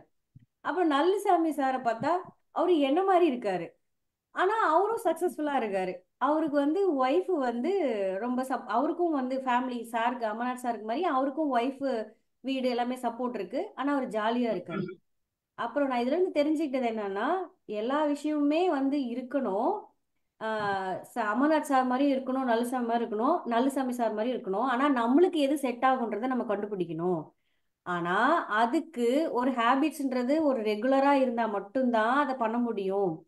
இப்ப நான் ஒரு வேலையை கரெக்டா ரெகுலரா செஞ்சுட்டே இருக்கேன், கரெக்டா பண்றேன்னா என்னை பாக்குறவங்க என்கிட்ட அந்த விஷயத்துல கரெக்டா இருப்பாங்க அப்படின்றது எனக்கு தெரிய ஆரம்பிச்சுது. அதனால எனக்கு அந்த நிகழ்ச்சி வந்து எனக்கு ரொம்ப பிடிச்சிருந்தது. அதை வந்து இவ்வளவு ஆராய்ச்சி பண்ண விதம் எனக்கு தான் எனக்கு ரொம்ப பிடிச்சிருந்தது. இவ்வளோ ஒரு விஷயம் பண்றாங்களே இந்த தளத்துல, ஒரு புத்தகத்தை எடுத்து இவ்வளோ பண்றாங்களே அப்படின்னு. அதுக்கப்புறம் தான் நான் வந்து சரி இனிமே டெய்லி இதை அட்டன் பண்ணுவோம், எல்லார்கிட்டயும் பேசுவோம் அப்படின்னு சொல்லிட்டு. அப்புறம் வந்து எல்லாருமே சீனியர்ஸா இருந்தபோது நான் யோசிச்சேன், எல்லாருமே சீனியர்ஸா இருக்கும்போது நம்ம மட்டும் இருக்கோமே அப்படின்னு சொல்லிட்டு. ஆனா நான் நார்மலாவே என்னோட லைஃப்ல சார் 5 நிமிஷம் ஆயிடுச்சுன்னா சொல்லிடுங்க. நார்மலாவே என்னோட லைஃப்ல பாத்தீங்கன்னா நான் சீனியர்ஸ்க்கு தான் எனக்கு நிறைய ஃப்ரெண்ட்ஷிப் சீனியர்ஸ் தான் இருப்பாங்க. இப்போ கூட என் ஃபோன்ல சீனியர்ஸ் தான் இருப்பாங்க. நான் அதிகமா கான்டாக்ட் பண்றது பேசுறது என்னோட காலேஜ் சீனியர்ஸா இருப்பாங்க, இல்ல வேற எங்கேயாவது என்னோட சீனியர்ஸா இருப்பாங்க. ஸோ லைஃப்ல அமுதா மட்டும் ஒரு டைம் பேசும்போது கூட சொன்னாங்க, மேன்மை பொருந்தியவங்கள்ட்டெல்லாம் வந்து பழகும்போது நம்ம ஒண்ணுமே இல்லை அப்படின்ற ஒரு நினைப்பு நம்மளுக்கு எப்பவுமே இருக்கும். ஸோ நம்ம நிறைய கத்துப்போம் அப்படின்னு அது நான் புரிஞ்சுக்கிறேன். அப்போ நான் லைஃப்ல ஹார்ட் டைம் கடினமான டைம்லாம் வரும்போது என்னை விட பெரியவங்கள்ட்ட இப்போ என் ஃப்ரெண்ட்ஸ் கிட்ட போய் சொல்றதும், என் ஃப்ரெண்ட்ஸ் கிட்ட சொல்லுவோம், ஃப்ரெண்ட்ஸ் கிட்ட போய் சொல்றதும் ஒரு பெரியவங்கள்ட்ட போய் சொல்றதும் வேற. இப்போ என் ஃப்ரெண்ட்ஸ் வந்து யோசிக்கிற விதம் என்ன மாதிரி தான் இருக்கும். அப்போ அதே பெரியவங்கள்ட்ட சொல்லும்போது அவங்களோட அனுபவத்துல இருந்துலாம் எனக்கு நிறைய சொல்லியிருக்காங்க. அதனால வந்து அந்த விஷயங்கள்லாம் எனக்கு வந்து என்னோட புத்தகம், நான் படிக்கிற புத்தகங்களும் இந்த மாதிரி பெரிய மனிதர்களும் தான் எனக்கு பயன்பட்டு இருக்காங்க. அடுத்ததா வந்து எனக்கு ரொம்ப பிடிச்ச ஃபர்ஸ்ட் அதுக்கப்புறம் வந்து இதுல எனக்கு பிடிச்ச நிகழ்ச்சியெல்லாம் நான் சொல்லணும் அப்படின்னா, ஃபர்ஸ்ட் நான் பிரேமா மேடமோட சோமவல்லியப்பன் சார் கதை தான் நான் கேட்டேன். அந்த அட்டாமிக் ஹேபிட்ஸ்க்கு அப்புறம் நான் ஜாயின் பண்ண உடனே எனக்கு அதுல இருந்து இந்த ஹாஸ்பிட்டல் அந்த விஷயம் எல்லாம் நீங்க எல்லாருமே வந்து எனக்கு வந்து அந்த மாதிரி விவாதம் பண்றது பிடிக்கும். அந்த விவாதம் பண்ணது, அதுல புரிஞ்சுக்கிட்டது, அதுல மாலதி மேடம் சொன்ன விஷயம் எனக்கு இன்ன வரைக்கும் எனக்கு ஞாபகம் இருக்கு. அந்த மாதிரி எனக்கு வந்து இந்த அளவுக்கு யோசிக்கிறாங்க, இந்த அளவுக்கு பண்றாங்களேன்னு எனக்கு ஒரு சின்ன கதை எவ்வளவு வந்து ஒரு தாக்கத்தை எல்லாருக்கூடயும் ஏற்படுத்துச்சு அப்படின்றது. அதே மாதிரி ரேணுமீரா மேடம், மாலதி மேடம் இப்ப ரீசெண்டா சொல்லவே தேவையில்ல, ஒரு 15 அத்தியாயத்தை அவங்க வந்து அழகா சொல்றாங்க. அழகா புரிய வைக்கிறது மட்டும் இல்லாம தங்கு தடை இல்லாம சொன்னதுல எனக்கு ஆச்சரியப்படுது. நான் இதை சொல்லணும், நான் இந்த மாதிரி கத்துக்கணுன்ற ஒரு விஷயத்தை எனக்கு கொடுக்குது. அதுக்கப்புறம் வந்து சிவகுமார் சார் மூலமா இத்தனை நாளா நான் கதை படிக்கிறேன், ஆனா முத்துலிங்கம் ஐயாவை பத்தி நான் கேள்விப்பட்டதில்ல. ஆனா அவர் ஒரு பெரிய எழுத்தாளரா இருக்காரு, எல்லாரும் இப்ப பேசுறாங்க அவரை பத்தி. அது முதல்ல வந்து சிவகுமார் சார் ஐயா மூலமா தான் எனக்கு வந்து அறிமுகமான முத்துலிங்கம் ஐயாவை பத்தி. அது இல்லாம அவரும் கதை கேட்டார் 2வது பிரேமா மேடம்க்கு அடுத்து. அவர் சொன்னது நான் திரும்பி கூட நான் இன்னுமே வியந்துட்டே இருப்போம் நானும். எப்படி ஒரு ஏதோ பார்த்து சொல்ற மாதிரியே இருக்கு, ஆனா பார்த்து சொல்ற மாதிரியும் தெரியல அப்படின்னு சொல்லிட்டு ரொம்ப அழகா கதை சொல்லுவாரு. அதுக்கப்புறம் வந்து வாரந்தோறும் வள்ளுவம் எனக்கு ரொம்ப பிடிச்சிருக்கு. ஆனா நான் அதிகமா கலந்துக்கிட்டதுல ஒரே ஒரு முறை தான் கலந்துக்கிட்டேன். என்ன அதுல ஸ்பெஷல் அப்படின்னு நான் நினைக்கிறேன்னா, எல்லாருமே நம்மளுக்கு பிடிச்ச குரலை சொல்லுவோம், இல்ல ஒரு அதிகாரத்தை பத்தி பேசுவோம், இந்த மாதிரி தான் பேசிட்டு இருப்போம். ஆனா இதுல வந்து ஒரு அதிகாரத்தையே எடுத்து எல்லா பாடலையும் படிச்சு அதுக்கு ஒவ்வொன்றுக்கும் அர்த்தம் படிச்சு இங்க இருக்கிற தமிழ் ஜாம்பவான்கள் எல்லாரும் அமுதாம்மா, ஆஹ் வினய் தீர்த்தான எல்லாம் வந்து ஒவ்வொருத்தரும் ஒவ்வொரு விதமா அது விளக்கம் கொடுத்து அப்போ பல பரிமாணங்கள் நம்மளுக்கு தெரியுது. அந்த மாதிரி இப்போ நான் யூடியூப் எல்லாம் பார்த்துலாம் நான் நிறைய விஷயம் வந்து நம்பிக்க மாட்டேன். ஏன்னா வந்து ஒவ்வொருத்தரும் ஒவ்வொரு விதமா சொல்லுவாங்க. ஆனா இப்போ நம்மளுக்கு தெரிஞ்சவங்க சொல்றாங்க, அதுல வந்து இதா இருக்கிறவங்க சொல்றாங்க. சோ என்னால நம்ப முடியுது, நம்பிக்கைக்கு உரியதா இருக்கிறது. அதனால எனக்கு அந்த நிகழ்ச்சி ரொம்ப பிடிக்கும். அதுக்கப்புறம் வந்து முத்தையா ராமநாதன் சார், அவர் நிகழ்ச்சி எனக்கு ரொம்ப பிடிக்கும். அவர் என்ன பேசினாலும் சரி, நான் வந்து இதை மிகையா சொல்ற மாதிரி நினைச்சுக்க வேண்டாம், சாரி. ஏன் அப்படின்னு நான் சொல்றேன்னா, நான் வந்து கொஞ்சம் ஸ்ட்ரைட் ஃபார்வர்ட் பர்சன். ஆனா நான் வந்து கொஞ்சம் குறைச்சிக்கிறேன் இப்பெல்லாம். ஆனா வந்து அவர்கிட்ட வந்து என்னால நேரடியா பேச முடியுது. அவருக்கு எதிரான கருத்துனாலும் நான் அவர்கிட்ட டைரக்டா சொல்ல முடியுது. அவரும் அதை அதே மாதிரி ரிசீவ் பண்ணிக்கிறாரு. அவர் சொன்னதுல அவர் வந்து பாத்தீங்கன்னா ஒரு நேரம் வந்து கடவுளே இல்லை அப்படின்னு சொல்லிட்டு வேற பேசுறாரு. திடீர்னு சித்தர் பாடல் எடுத்து பேசுறாரு. இந்த மாதிரி அவர் வந்து எல்லா விஷயமும் பேசுறாரு. அப்புறம் வந்து படபடன்னு பேசினாலும் ஆனா எனக்கு அது பிடிச்சிருந்தது. ஏன்னா எல்லா விஷயத்தையும் சொல்றாரு. டக்கு டக்குன்னு கேட்டுக்கிட்டு எப்பயுமே நம்ம எவ்வளவுதான் பேசினாலும் அதுல இருந்து சில விஷயம் தான் நம்மளுக்குள்ள போகும். அந்த மாதிரி அவர் சொல்ற விஷயங்களை கேட்கறதுக்கு வந்து கேட்டுக்கிறதுக்கு எனக்கு இதா இருக்கு. அப்புறம் வந்து அவரோட ஆட்டோபயோகிராஃபில வந்து அவருக்கு வந்து ரொம்ப உடம்பு முடியாத ஒரு சூழ்நிலையில கூட இங்க வந்து அதை வந்து இது பார்த்தேன். அப்போ ஒரு மனுஷனுக்கு வந்து எவ்வளவு மன வலிமை இருந்தா நம்ம வந்து எதை வேணா வெல்லலாம் அப்படின்றதுதான் நான் அன்னைக்கு தெரிஞ்சுக்கிட்டேன். நம்மளுக்கு என்ன ஒரு சூழ்நிலை வந்தாலும் நம்மளால முடியும் அப்படின்னு நினைச்சிட்டா நம்மளால கண்டிப்பா முடியுது அப்படிங்கிறதுக்கு அது ஒரு நேரடியான எடுத்துக்காட்டா நான் பார்த்தேன். இந்த மாதிரி ஏற்கனவே பார்த்திருக்கேன், ரொம்ப நாள் ஆச்சு. திரும்பி அதுக்கப்புறம் வந்து ஒரு இது பார்த்தேன். அதாவது வாழ்க்கையில கடைசி ஒரு இடத்துல இருந்தா கூட ஒரு நம்பிக்கை இருந்தா போதும், நம்மளால வெளியில வந்துட முடியும் அப்படிங்கிறதுக்கு இது ஒரு எடுத்துக்காட்டு. இதெல்லாம் தான் எனக்கு ரொம்ப பிடிச்சிருந்தது. அது இல்லாம ஸ்டீஃபன் சார்கிட்ட வந்து நான் ஒரு விஷயம் இதுல இருந்து கத்துக்கிறேன் அப்படின்னா, ஒரு லீடர்ஷிப் குவாலிட்டி அப்படிங்கிறது என்னன்னா எல்லாரையும் மேனேஜ் பண்றது, கரெக்டா கட் பண்றது. அதே மாதிரி நம்ம அந்த இடத்துல எதையாவது பண்ணி பேர் வாங்கணும் அப்படின்னு இல்லாம அவர் வந்து பெருசாலாம் எல்லா இடத்துல எல்லா டைமும் ஒரு ப்ரோக்ராம் பண்றது இல்லைங்க. அடுத்தவங்களுக்கு வழி விட்டுட்டு அவர் வந்து பின்னாடி நிற்கிறாரு.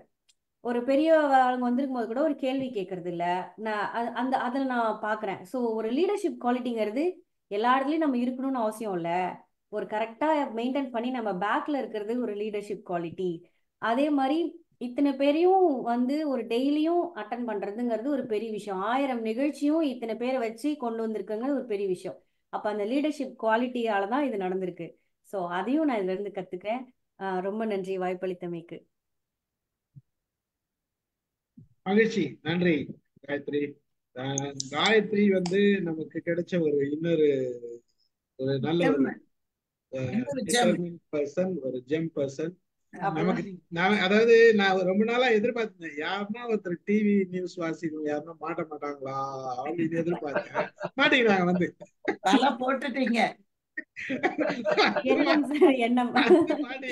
யாருன்னா மாட்ட மாட்டாங்களா? நல்லா இருக்குமே நமக்கு ஒரு குரல். ஒரே நிமிஷம், முருகேசன் சார் பத்தி நாங்க இப்ப கூட பேசணும், சொல்ல மறந்துட்டேன். உண்மையிலேயே சார் வந்து நான் ஸ்டாப்பா ஒரு ஒரு ஒரு ரேலி சொல்லுவாங்கல்ல, இப்போ ஒரு ஒரு அரசியல் தலைவர் கூட அப்படி பண்ணாங்க. அந்த மாதிரி நான் ஸ்டாப்பா ஒரு ரேலி மாதிரி ஸ்கூலுக்கு அங்க இங்கேயும் போறது. வினய் தீர்த்தன் சார் கூட அதை பண்றாருன்னு நினைக்கிறேன். ஆனா முருகேசன் சாரும் வந்து ஒரு இயற்கைக்கான ஒரு பயணம் பண்ணிட்டே இருக்காரு பாருங்களேன்.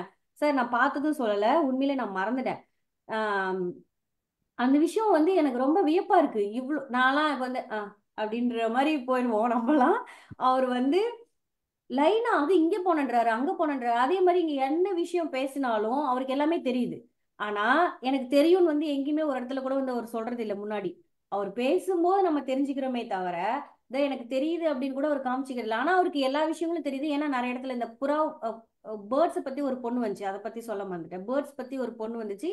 அந்த பொண்ணு பேசும்போது சாருக்கு பேசும்போது எனக்கு தெரிஞ்சுது எவ்வளோ பண்றாரு, ஆனா ரொம்ப சாதாரணமா வந்து நம்ம கூட கலந்துக்கிறாரு அப்படின்றது. அது மாதிரி நிறைய ஜாகுவார் தங்கம் சார் வந்திருந்ததும் எனக்கு ரொம்ப பிடிச்சிருந்ததுங்க சார். அவர் வந்து ஒரு ஹேபிட்ஸ்க்கு வந்து இன்னொரு ஒரு நிகழ்ச்சியா அதை நான் பாக்குறேன். ஒரு நல்ல ஹேபிட்ஸ்ங்கிறது எந்த சூழ்நிலையில இருந்தாலும் இருக்க முடியும். இப்போ வந்து டிவிங்கும் போது கூட எல்லாருமே சொல்லுவாங்க, நான் கூட சொல்லுவேன் எங்க போனாலும் நம்ம இருக்கிறது தான் அப்படின்றது. இது எங்க அப்பா எனக்கு சொல்றது. ஸோ அந்த மாதிரி பண்ணும்போது இப்போ நியூஸ்லாம் போனோம்னா என்னை யாருக்குமே அங்கெல்லாம் தெரியாது. நான் பாட்டுக்கு போவேன், சைன் கூட நிறைய டைம் போட மாட்டேன், சேலரியே நான் நிறைய வாங்கினது இல்லை. ஏன்னா என்னை பொறுத்த வரைக்கும் அது எனக்கு பிடிச்சிருந்தது, செஞ்சேன். நான் வேற இடத்துல வேலை பண்ணல, இது பெருசா கண்டுக்கல. அந்த மாதிரி அவரும் வந்து ஒரு சினிமா துறையில இருந்தாலும் இவ்வளோ பேர் எல்லாருமே கூட இருக்கிறவங்க எவ்வளவு பேர் கெடுக்க ட்ரை பண்ணாலும் சாரி அந்த மாதிரி விஷயங்கள் அங்க இருக்கும். இல்லைன்னா ஒரு மாதிரி பார்ப்பாங்க. அப்படி இருந்தும் அவர் வந்து அங்க இருந்து நம்மளால ஒரு ஒரு வெஜிடேரியனா இருந்தும் இப்படிலாம் இருந்து கூட உடம்ப கட்டுக்கோப்பா வச்சுக்க முடியும். புரோட்டீன் சாப்பிடணும், அது சாப்பிடணும், இது சாப்பிடணும் இல்லாம அப்படிங்கிறதுக்கு ஒரு சிறந்த எடுத்துக்காட்டா இருந்தாரு. நன்றிங்க சார். சாரி. தேங்க்யூ காயத்ரி. அருமை அருமை அருமை அருமை. ஒரு நல்ல பார்வை பார்த்திருக்கீங்க. அதாவது ஒவ்வொரு ஆளுமையும் செலக்ட் பண்ணி சொன்னீங்க. இந்த மாதிரி இது அட்டாமிக் ஹாபிட்ஸ்ல வந்து நம்ம செலக்ட் பண்ணத அந்த விஷயத்த சொன்னீங்க. இதுதான் ஆக்சுவலா இப்ப அது சொல்லும் போது உங்களுக்கும் ஒரு புதுசா ஒரு ஐடியா தோணும். ஒவ்வொருத்தருக்கும் ஒரு ஐடியா தோணும். அதாவது நம்ம எப்பயுமே வந்து பப்ளிக்கோட கனெக்டிங்லேயே இருக்கும்போது ஒவ்வொருத்தரோட ஒரு சிந்தனை வந்து நம்மளை செதுக்கணும். நம்மளை மேம்படுத்திக்கணும். அதுதான் பயணிக்கிறதுக்கு உண்டான அர்த்தம். இப்ப நமக்கு எல்லாம் தெரியுன்றது ஒரு பக்கம் அப்படி நினைச்சிட்டு இருந்தோம்னா எதுவுமே கத்துக்க முடியாது. நமக்கு தெரியாது நிறைய இருக்குதுன்னு நினைச்சிட்டு இருந்தோம்னா நம்ம நிறைய கத்துக்கலாம். அதுக்கு வாய்ப்பு உண்டு. நம்ம அந்த பார்வையோட இருந்தோம்னா நல்லது. ரொம்ப மகிழ்ச்சியா அது உங்ககிட்ட இருக்குதுறது எனக்கு ரொம்ப மகிழ்ச்சியா இருக்குது. நான் சும்மா உங்களுக்கு கிண்டலுக்காக சொன்னேன். நீங்க வந்து மாட்டிக்கிட்டீங்கன்ட்டு. நீங்க எங்களுக்கு கிடைச்ச கிஃப்ட். சார் புரியுது சார். அதெல்லாம் நீங்க தாராளமா கிண்டல் பண்ணலாம். நன்றி சார். மகிழ்ச்சி. ரமேஷ் பேசுங்க. நான் ஒண்ணு சொல்லணும், அது சொல்லிட்டு அப்புறம் ரமேஷ் மட்டும். எல்லாரும் வெளியில கிளம்புறோம்னா நான் பேண்ட் ஷர்ட்டை மாட்டிட்டு இல்லை புடவை சுடிதார் மாட்டிட்டு வண்டி சாவியை எடுத்துக்கிட்டு பர்ஸ் எடுத்துட்டு போவோம் இல்லையா? நம்ம ஸ்டீஃபன் அப்படிலாம் இல்லை. அவர் என்ன போட்டுக்கிறாரு எனக்கு தெரியாது. ஆனா கையில வந்து இந்த மீன் பிடிக்கிற வலை இருக்குது இல்ல, அது ஒன்று எடுத்துக்குவார் அவரு. அந்த வலை உங்களுக்கு தெரியாது, அவருக்கு மட்டும்தான் தெரியும். யாரு பேசுறதுக்கு ஆப்பிடுவாங்கன்னு போட்டேன். அது ரோட்ல, பஸ் ஸ்டாண்ட்ல, ரயில்வே ஸ்டேஷன்ல எங்க ஆப்பிட்டாலும் பேசுறதுக்கு ஒண்ணு ஆப்பிடா போட்டுரு, வலையை போட்டு எடுத்துட்டு வந்துரு. அதனால அவரு கண்ணு முழுக்க எந்த மீன் மாட்டோம், எது கெளுத்தி மீன், எது வாழை மீன், எது விலாங்கு மீன் பாத்துனே போவாருன்னு வச்சுங்களேன். அது ஆங்கிலே அப்படிதான் இருக்கும். இந்த நல்லா பேசுறானே பஸ் ஸ்டாண்ட்ல, அந்த பொண்ணுகிட்ட பேசுறானே, நம்ம மீட்டிங்ல கூட பேசணும். அதனாலதான் நமக்கு மீன் விருந்து கிடைக்குது. மீன்காரனுக்கு இதுலயே வலையிலேயே கண்ணுவாங்கல்ல. சார் இன்னொரு ஒரு விஷயம் சொல்ல மறந்துட்டேன் சார். நான் வந்து உங்க இதுல ஜாயின் பண்றதுக்கு முன்னாடி திசை காட்டும் கருவின்னு சொல்லிட்டு கல்யாணி ஸ்ரீதர் மேடம் பார்த்தேன். அவங்களுக்கு நான் அதுக்கப்புறம் தான் ஃபீட்பேக்கே நான் கொடுக்க ஆரம்பிச்சேன். எனக்கு அது ரொம்ப பிடிச்சது. ஒவ்வொரு பாடலையும் எடுத்து அது லைஃபுக்கு எப்படி அவங்க அம்மாவுக்கு ஹெல்ப்பா இருந்துச்சு, அது வந்து இவங்களுக்கு எப்படி ஹெல்ப்பா இருந்துச்சுன்னு போட்டிருந்தாங்க. நான் தொடர்ந்து ஜாயின் பண்றதுக்கு முன்னாடியே நான் வந்து அவங்களோட திசை காட்டும் கருவி வீடியோ பார்த்திருந்தேன். ரொம்ப பிடிச்சிருந்தது. நன்றிங்க சார். Thank you thank you thank you. வாங்க ரமேஷ் பேசுங்க. அனைவருக்கும் வணக்கம். இந்த நிகழ்ச்சியில வந்து எனக்கு பிடிச்சது என்ன அதுதான் பத்தி தான் பேசணும். ஏன்னா ஒருத்தருக்கு ஒரு பாயிண்ட் ஆஃப் வியூ. எனக்கு வந்து இலக்கியங்கள் பிடிக்கும், குறிப்பாக இசை அந்த இதை பத்தி பேசும். அதனால எனக்கு பிடிச்சதை நான் சொல்றேன். எனக்கு எம்ஐஎம்ல மிகவும் பிடித்த நிகழ்ச்சி, இந்த நிகழ்ச்சிக்கு வர முடியலன்னா ஐயோ ரொம்ப வருத்தப்படுவேன். ஏதாவது வேற ஒரு தளத்துல பேசியிருப்பேன், இல்ல அலுவலகத்துல எதனா இருப்பேன். அந்த மாதிரியான நிகழ்ச்சி என்றால் வாரந்தோறும் வள்ளுவம். நல்ல ஒரு அருமையான நிகழ்ச்சி. அது வந்து நான் ஏற்கனவே சொல்லியிருக்கேன். அதாவது ஒரு வள்ளுவத்தை பத்தி வள்ளுவர் கூட இந்த அளவுக்கு சொல்லி அவர் எந்த காரணத்தால அவரே சொன்னாருன்னு தெரியாம நம்ம அதை வந்து பல விதமான பரிணாமங்கள்ல பேசுறது இல்லை. இது மாதிரி பண்ணும்போது அந்த திருக்குறளை நாம் மனதில் பதிய வைப்பதற்கு அதை என் போன்ற பேச்சாளர், இப்ப நான் பட்டிமன்றத்துல பேசும்போது குறிப்பாக சொல்ல வேண்டும் என்றால் நான் சொல்றது தவறான வினை தீர்த்தான் அவர்கள். அவரிடத்தில் என்ன கேள்வி கேட்டாலும் சரி, நான் நிறைய பார்த்திருக்கேன். நான் சில நேரத்துல கேட்டிருக்கேன், ஐயா எனக்கு கொஞ்சம் புரியலையா, கொஞ்சம் புரியுற மாதிரி சொல்லுங்கன்னா அவர் அதை புரிய வைக்க வரைக்கும் அவர் விட மாட்டாரு. அந்த அளவுக்கு அவர் அந்த ஒண்ணு. ரெண்டாவது, அவர் சரியில்லைன்னா சரின்னு சொல்லிடு, சரியில்லைன்னு சொல்லிடுவார். அவர் இந்த அர்த்தம் இல்லை இந்த குரல் அப்படின்னும் போது ரொம்ப பயனுள்ள நிகழ்ச்சினா அது இந்த வாரந்தோறும் வள்ளுவம் நிகழ்ச்சி. அது மட்டும் இல்லாத அமுதாமா பெரிய பெரிய ஆளுமைகள் அதை பத்தி பகுப்பாய்ந்து இந்த வார்த்தைக்கு இதான் அர்த்தம், இந்த வார்த்தைக்கு இதான் அர்த்தம் சொல்லும் போது நான் மட்டுமல்ல இந்த வலைதளத்தில் பார்க்கின்ற அனைவருக்கும் அது ஒரு தமிழை நேசிக்கின்ற அனைவர்களுக்கும் ஒரு சிறந்த நிகழ்ச்சியாக இருக்கும் என்பதிலே மாற்று கருத்தில். நான் அந்த ஒரு எங்க வருத்தப்படும் அந்த நிகழ்ச்சி வரவே முடியலையே, மிஸ் பண்றோமேன்னு வருத்தப்படுற நிகழ்ச்சினா அது வந்து வாரந்தோறும் வள்ளுவமாக தான் இருக்கும். அது தவிர்க்க முடியாத காரணங்களால் தான் நான் அதை தவிர்த்து இருக்கின்றேன். அந்த நிகழ்ச்சியை நான் பாராட்டுகிறேன். அடுத்து வந்து எனக்கு ரொம்ப ஈஸியாக ரொம்ப நான் ரசிச்சது வந்து எனக்கு சினிமா துறை தான் எனக்கு ரொம்ப பிடிக்கும். நான் சின்ன வயசுல நிறைய உதவிலாம் வாங்கியிருக்கேன். பாட்டு பாடி வீட்டுல வாங்கிட்டு சொன்னா பாட்டு கேட்டு நாங்க உட்காந்துட்டு அதுக்கப்புறம் வந்து அதனால அந்த சினிமா அனுபவங்கள் எனக்கு நிறைய இருந்தால சினிமா துறையில தான் எனக்கு அதுல பார்க்கும்போது எனக்கு பாக்கியராஜ், இயக்குனர் பாக்கியராஜ் அவர்களுடைய நான் பேசியது, நான்லாம் அவரை பார்ப்போமா அப்படின்னு நினைச்ச போது நான் அவரிடத்தில் பேசியது மட்டுமல்லாமல் அவரிடத்துல அவர் 2 கேள்வி கேட்டேன். 2 கேள்வி அருமையான கேள்வின்னு சொல்லி அவர் சொன்னாரு. அது மட்டும் இல்ல, அவரை இப்ப அவருக்காக நான் ஒரு கவிதை ஒன்று எழுதியிருந்தேன். ஒரு உயிர் எழுத்து, ஒரு மெய் எழுத்து, ஒரு எதுகை வச்சு ஒரு எழுதின அதை அவர் முன்னாடி படிச்சேன். இன்றளவும் என்னால் மறக்க முடியாது. அது அந்த படித்த பிறகு மறுநாள் சகோதரி ரேணு மீரா அவர்கள் எனக்கு போன் பண்றாங்க. பாக்கியராஜ் அவர்கள் வந்து இந்த ரமேஷ்னு ஒருத்தர் ஏதோ கவிதை படிச்சாரு, அந்த கவிதை எனக்கு வேணும் அப்படின்னா என்னால் நம்பவே முடியல. என்னன்னு கிள்ளி பார்த்துக்கினா பாக்கியராஜ் சார் தான் கேட்கிறாருன்னு அதை நான் கொடுத்து அதை எடுத்து போய் அவங்க ரேணு மீரா அவர்கள் பாக்யராஜ் அவர்கிட்ட கொடுத்தது உண்மையிலே என்னை போன்ற ஒரு பொடியனுக்கு, சாமானியனுக்கு இந்த எம்ஐஎம் மூலமாக கிடைச்ச ஒரு மாபெரும் பரிசாக அதை நான் நினைக்கிறேன். ரெண்டாவது, இசைக்கவி ரமணன் அவர்களுடைய நிகழ்ச்சி. இசைக்கவி ரமணன் எனக்கு ரொம்ப பிடிக்கும். அவரை அந்த அளவுக்கு பிடிக்கணும் போது, அப்போ இசைக்கவி ரமணன் வந்து அந்த ஒரு நிகழ்ச்சிக்கு வராருன்னும் போது நான் ஸ்டீபன் சார் கிட்ட கொஞ்சம் கேட்டுக்கினேன், சார் எனக்கு ஒரு 3 நிமிடங்கள் கொடுங்க, நான் ஒரு பாட்டு பாடி அவரை வரவேற்கிறேன் போது அவர் அதற்கு அனுமதி அளித்தார். என்னும் போது நான் ஒரு பாட்டு பாடினேன். அது வந்து இந்த இது ஒரு பொன் மாலை பொழுது இசை கவியும் அந்த மாதிரி ஒரு அவரை பற்றின வரிகள் எழுதி ரொம்ப கஷ்டப்பட்டு நான் போட்டு மெட்டு போட்டு பாடினேன்.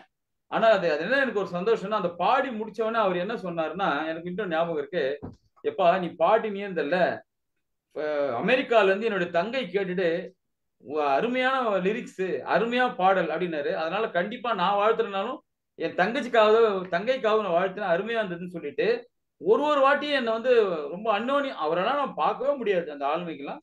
அவர் வந்து ரமேஷ் ஒரு பாட்டு பாடு, ரமேஷ் ஒரு பாட்டு பாடுவார். கடைசியா அவர் சொல்லி தீர்த்த கரை அந்த பாட்டு பாடி அவர் இடத்துல நான் ஒரு நல்ல பேர் வாங்கியதற்கு எம்ஐஎம் ஒரு அடித்தளம் விட்டது என்பதை நினைக்கும் போது மிக்க மகிழ்ச்சி அடி. அதே போல ரமேஷ் விநாயகமா, அவர் பேர் தெரியல, ரமேஷ் விநாயகம் ஒரு மியூசிக் டைரக்டர், அவரிடத்துல நான் பாட்டு பாடியிருக்கேன். அவரும் எனக்கு இசை சம்பந்தப்பட்டதெல்லாம் இதெல்லாம் எனக்கு பிடிச்சிருக்கு, அது ஒண்ணு. இரண்டாவது, நான் மிகப்பெரிய மதிக்கின்ற ஆளுமை எஸ்பி முத்துராமன் அவர்கள். அவர் கிட்டத்தட்ட 10 மணி வரைக்கும் வந்து தண்ணி கூட குடிக்காம அவரிடத்துல நிறைய கத்துக்கணும். நம்ம நிறைய எவ்வளவு விஷயங்கள், எவ்வளவு பெரிய மண், அந்த அடக்கம் அமரர்கள் உயிக்கும், அடங்காமை ஆறுகள் உயித்து விடும் சொன்னார்ல வள்ளுவர். அந்த அடக்கத்துக்கு ஒரு பணிவு, எல்லா இடத்திலும் பணிவா பேசி, நம்ம ஸ்டீபன் சார் கூட சொல்றாரு, சார் நிகழ்ச்சியை நம்ம முடிச்சுக்கலாம்னா வேண்டாம், கடைசி வரைக்கும் எல்லாரும் கேள்வி கேளுங்க, நான் பதில் சொல்றேன் சொல்லி 10 மணி வரைக்கும் போன அந்த நிகழ்ச்சியை என்னால மறக்க முடியாது. அதே மாதிரி சொல்லணும்னா கதைகள், எனக்கு அந்த இலக்கியத்திலும் இந்த கம்பராமாயணம், சிலப்பதிகாரம் இதெல்லாம் ஈடுபாடு இருந்ததுனால கதைகள் மீது எனக்கு ஒரு ஈடுபாடு உண்டாச்சுன்னா, சகோதரி ரேணு மீராவுடைய கதைகளை கேட்ட பிறகுதான், கதையில கூட இவ்வளவு, அதுவும் குறிப்பா ஜெயகாந்தன் கதைகள். ஜெயகாந்தன் வந்து சினிமா சில நேரங்கள் சில மனிதர்கள் பார்த்திருக்கோம், அவ்வளவுதான் எனக்கு தெரியும். ஆனால் அவங்க சொன்ன பிறகு ஜெயகாந்தன் அதை நம்ம ஆளுமைகள் வந்து அது பகுப்பாய்ந்து அது பின்னோட்டங்கள் கொடுக்கும் போது, அப்பா என்ன ஒரு பெரிய ஆளுமையா இருந்திருக்காரு அவரு ஜெயகாந்தன். அவருடைய கதைகளை இவங்க எப்படி அழகா சொல்லியிருக்காங்க, ஏன் நம்மலாம் சொல்ல முடியாதா அப்படின்னு ஆசைப்பட்டது உண்டு. அது ஒண்ணு. ரெண்டாவது, நான் வந்து ஒரு யானை டாக்டர்னு ஒரு கதை ஒண்ணு இப்ப நம்ம மாலதி அவங்க சொன்னாங்க. இன்று வரைக்கும் அந்த புத்தகத்தை நான் எடுக்கவே இல்லை. ஏன்னா அவங்க அதுக்கு 2 தடவை கேட்டேன், இப்ப கேட்டா கூட என்னோட கதையை சொல்ல முடியும். அது போல ஒரு நல்ல அருமையான அந்த கதை சொன்னாங்க அவங்க. அந்த கதை சொல்றதுல இன்னைக்கும் அந்த யானை டாக்டர் புத்தகம் இருக்கு, எடுக்க தோணலை எனக்கு. இன்னும் ஒரு பக்கமும் அவங்க சொன்ன வார்த்தைகள் ஞாபகம் இருந்தது, அதுவும் எனக்கு மறக்க முடியாதது இருந்தது. இரண்டாவதாக, என்னை எப்போதுமே பாராட்டுகின்ற சிவகுமார், எங்க பார்த்தாலும் சார் எப்படி இருக்கீங்க அப்படின்னாரு. அந்த பின்னோட்டங்கள் அதிகமா இருக்கும்.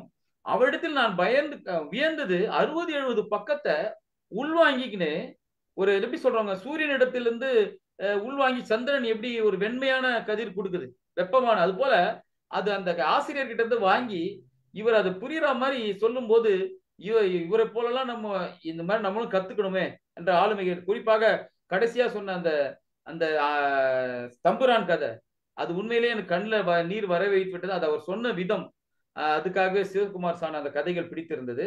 அதுக்கப்புறம் நம்ம சகோதரி சேவா அவர்கள் சொன்ன அந்த சுஜாதாவுடைய கதைகள், அதை நான் ரொம்ப ரசிச்சது. சயின்ஸ் ஃபிக்ஷன் ஒரு கதை ஒன்று வந்தது, அதை எப்படி எடுத்தாங்கன்னு தெரியல. A2 B2 C2ன்னு சொல்றாங்க.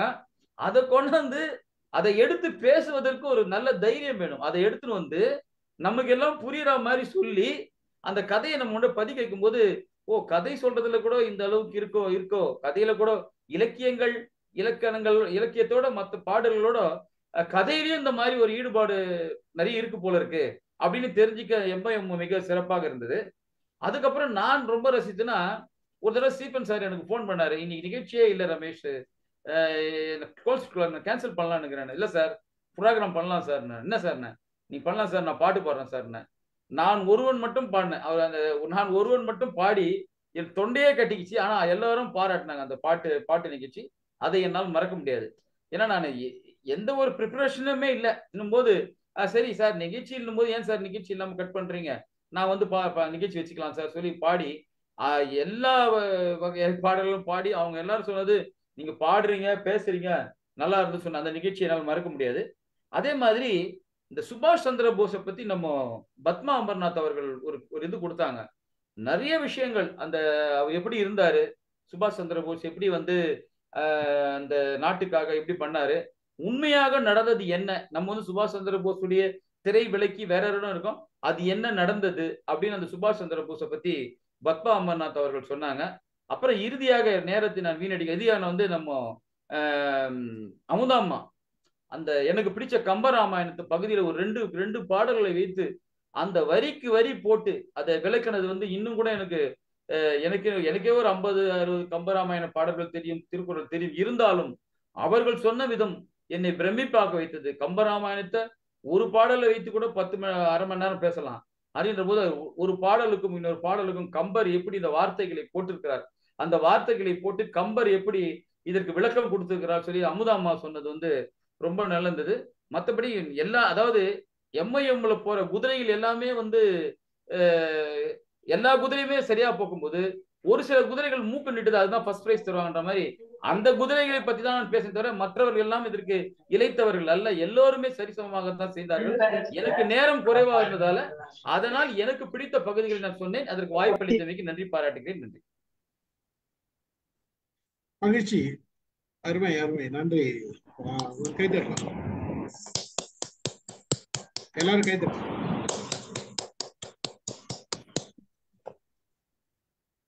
அருமை. 2 நாள் நிகழ்ச்சி என்னோட முடிச்சுக்கலாம்னு நினைக்கிறேன். செல்வா எதுனா சொல்லணுமா?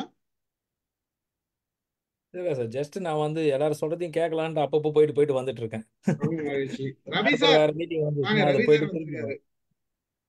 மத்தவங்க சொல்றதை கேட்க தேவேந்திரன் வந்திருக்காரு. தேவேந்திரன் வாங்க. தேவேந்திரன் பேசுங்க.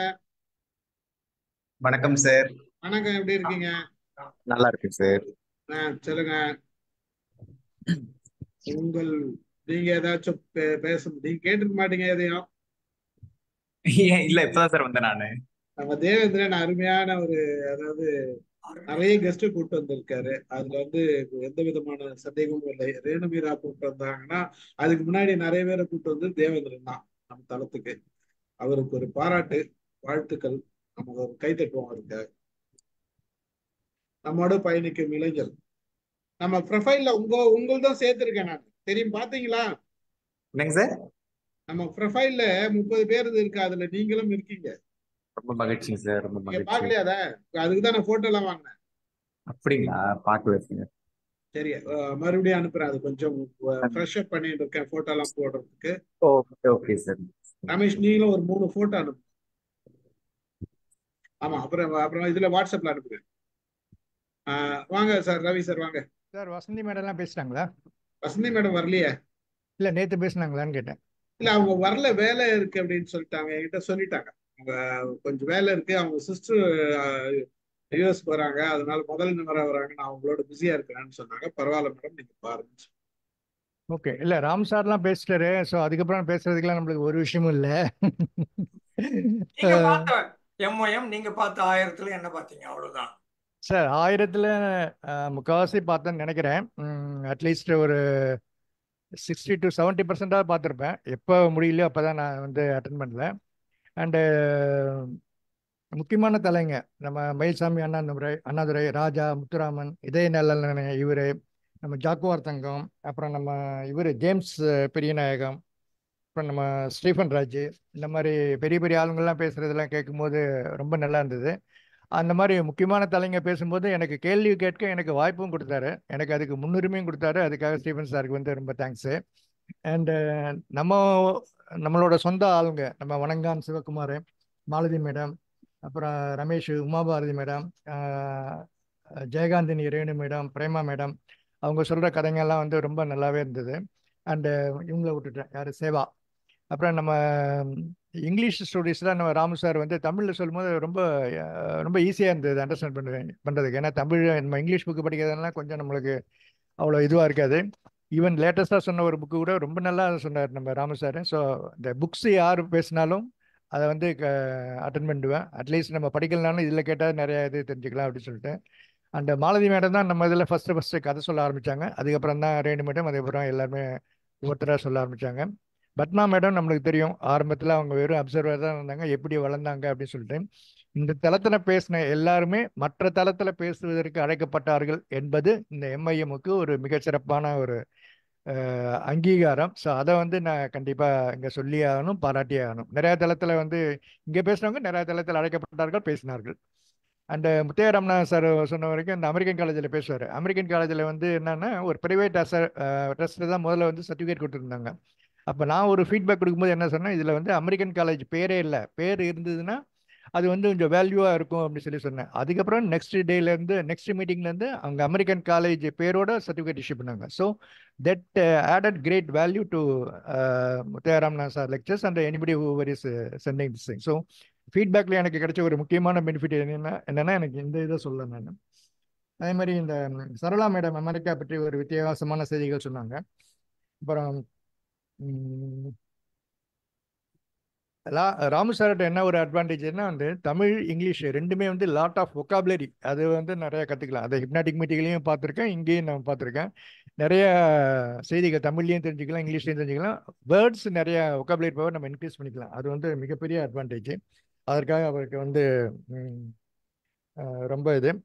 ரெண்டாவது வந்து நம்ம பர்சனலாக ஒவ்வொருத்தரையும் தெரிஞ்சிக்க முடியுது. எப்படின்னா எங்கள் ஊர், எங்களோட பேரண்ட்ஸு அப்படின்னு சொல்லி எங்களுடைய குடும்பம் அப்படின்ற தலைப்பெல்லாம் மீட்டிங் வச்சு அவங்கவுங்க ஊர், அவங்கவுங்க பேரண்ட்ஸை பற்றிலாம் நம்ம தெரிஞ்சிக்க முடிஞ்சது.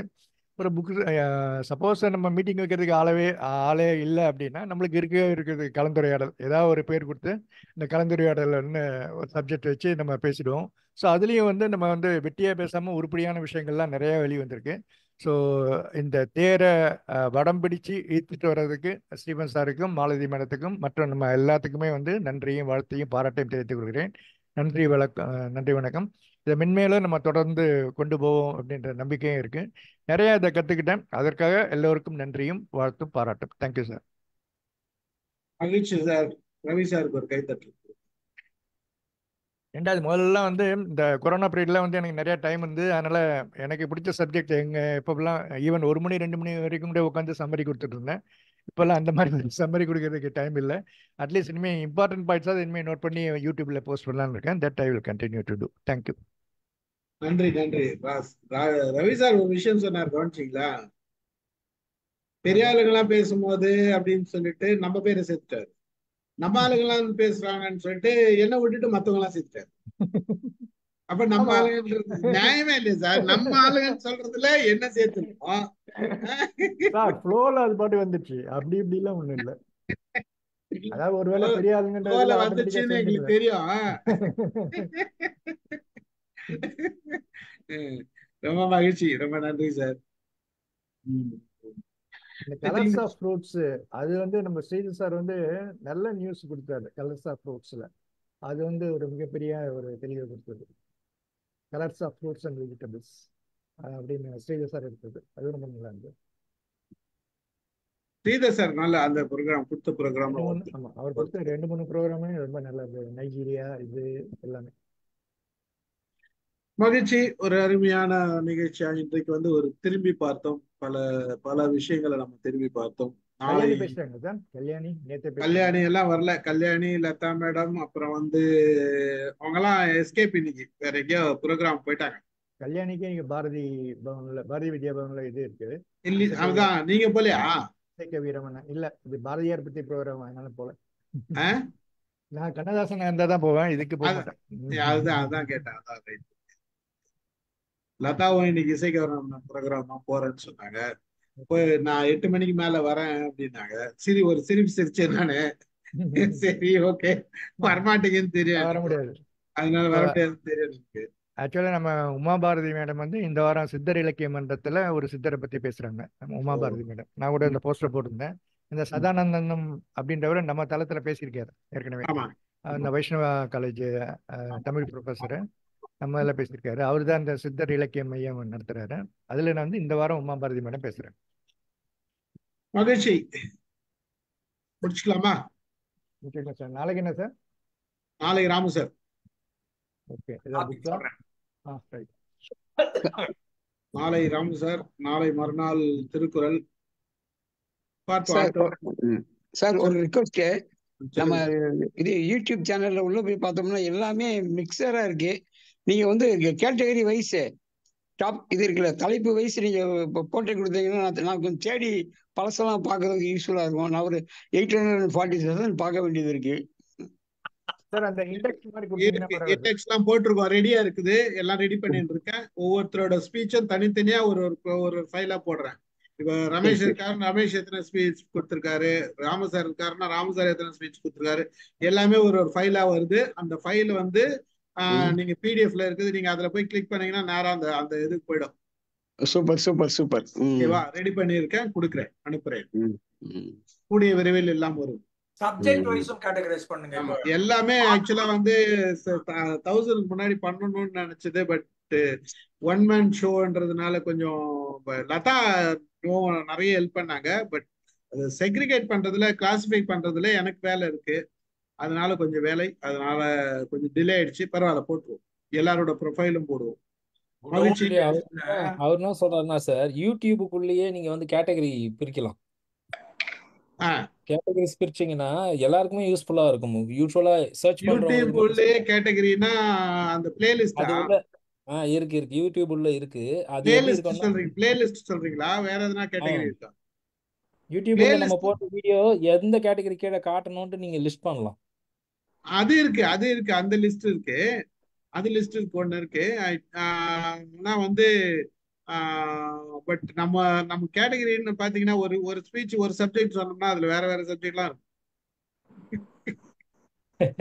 நான் உங்களுக்கு இந்த லிங்க் ஒன்று அனுப்புறேன், ஒரு மெட்டீரியல் இருக்கு, நான் உங்களுக்கு அனுப்புறேன், நீ பாருங்க. அனுப்பு. நம்ம அதுல ஏன்னா கேட்டகரி இவ்வளவு 1000 வீடியோ இருக்கு இல்லையா, 1000 வீடியோ நான் அந்த கிளாசிபிகேஷன் பார்த்திருக்கேன். வந்து அது நம்ம சேனல்ல கேட்டகரியா பிரிச்சு காட்டுமான்றது எனக்கு தெரியல. எல்லாமே நீங்க தானே பப்ளிஷர், உங்களுக்கு எல்லா இதுவும் இருக்கு, ஆக்சஸும் இருக்கு, நீங்க பண்ணலாம். இருக்கு அது இருக்கு செல்வா, அதை கிளாசிஃபை பண்ணிடுறேன். எனக்கு இது லிஸ்ட்ல வரும்போது எஜுகேஷன் ஏதாவதுன்னு கொடுத்துருவோம் வரிசையா. அந்த இதுல வந்து நம்ம கிளாசிபிகேஷன் போட்டாலும் பட் வெளியில சேனல்ல காமிக்கும் போது வரிசையா தான் காமிக்கிறது.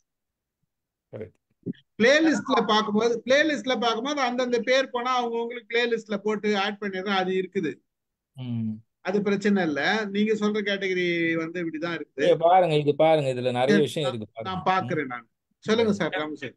எனக்கும் அந்த லிங்க் அனுப்புங்க செல்வா. ஏன்னா நான் கிட்டத்தட்ட 500 டாக்கு எங்க எது எப்போ பேசினேன்னு ஒழுங்கு ஏதோ எழுதி வச்சுக்கிறேன், எல்லாத்தையும் டைரியில ஒரு லிஸ்ட் வச்சிருக்கிறேன்.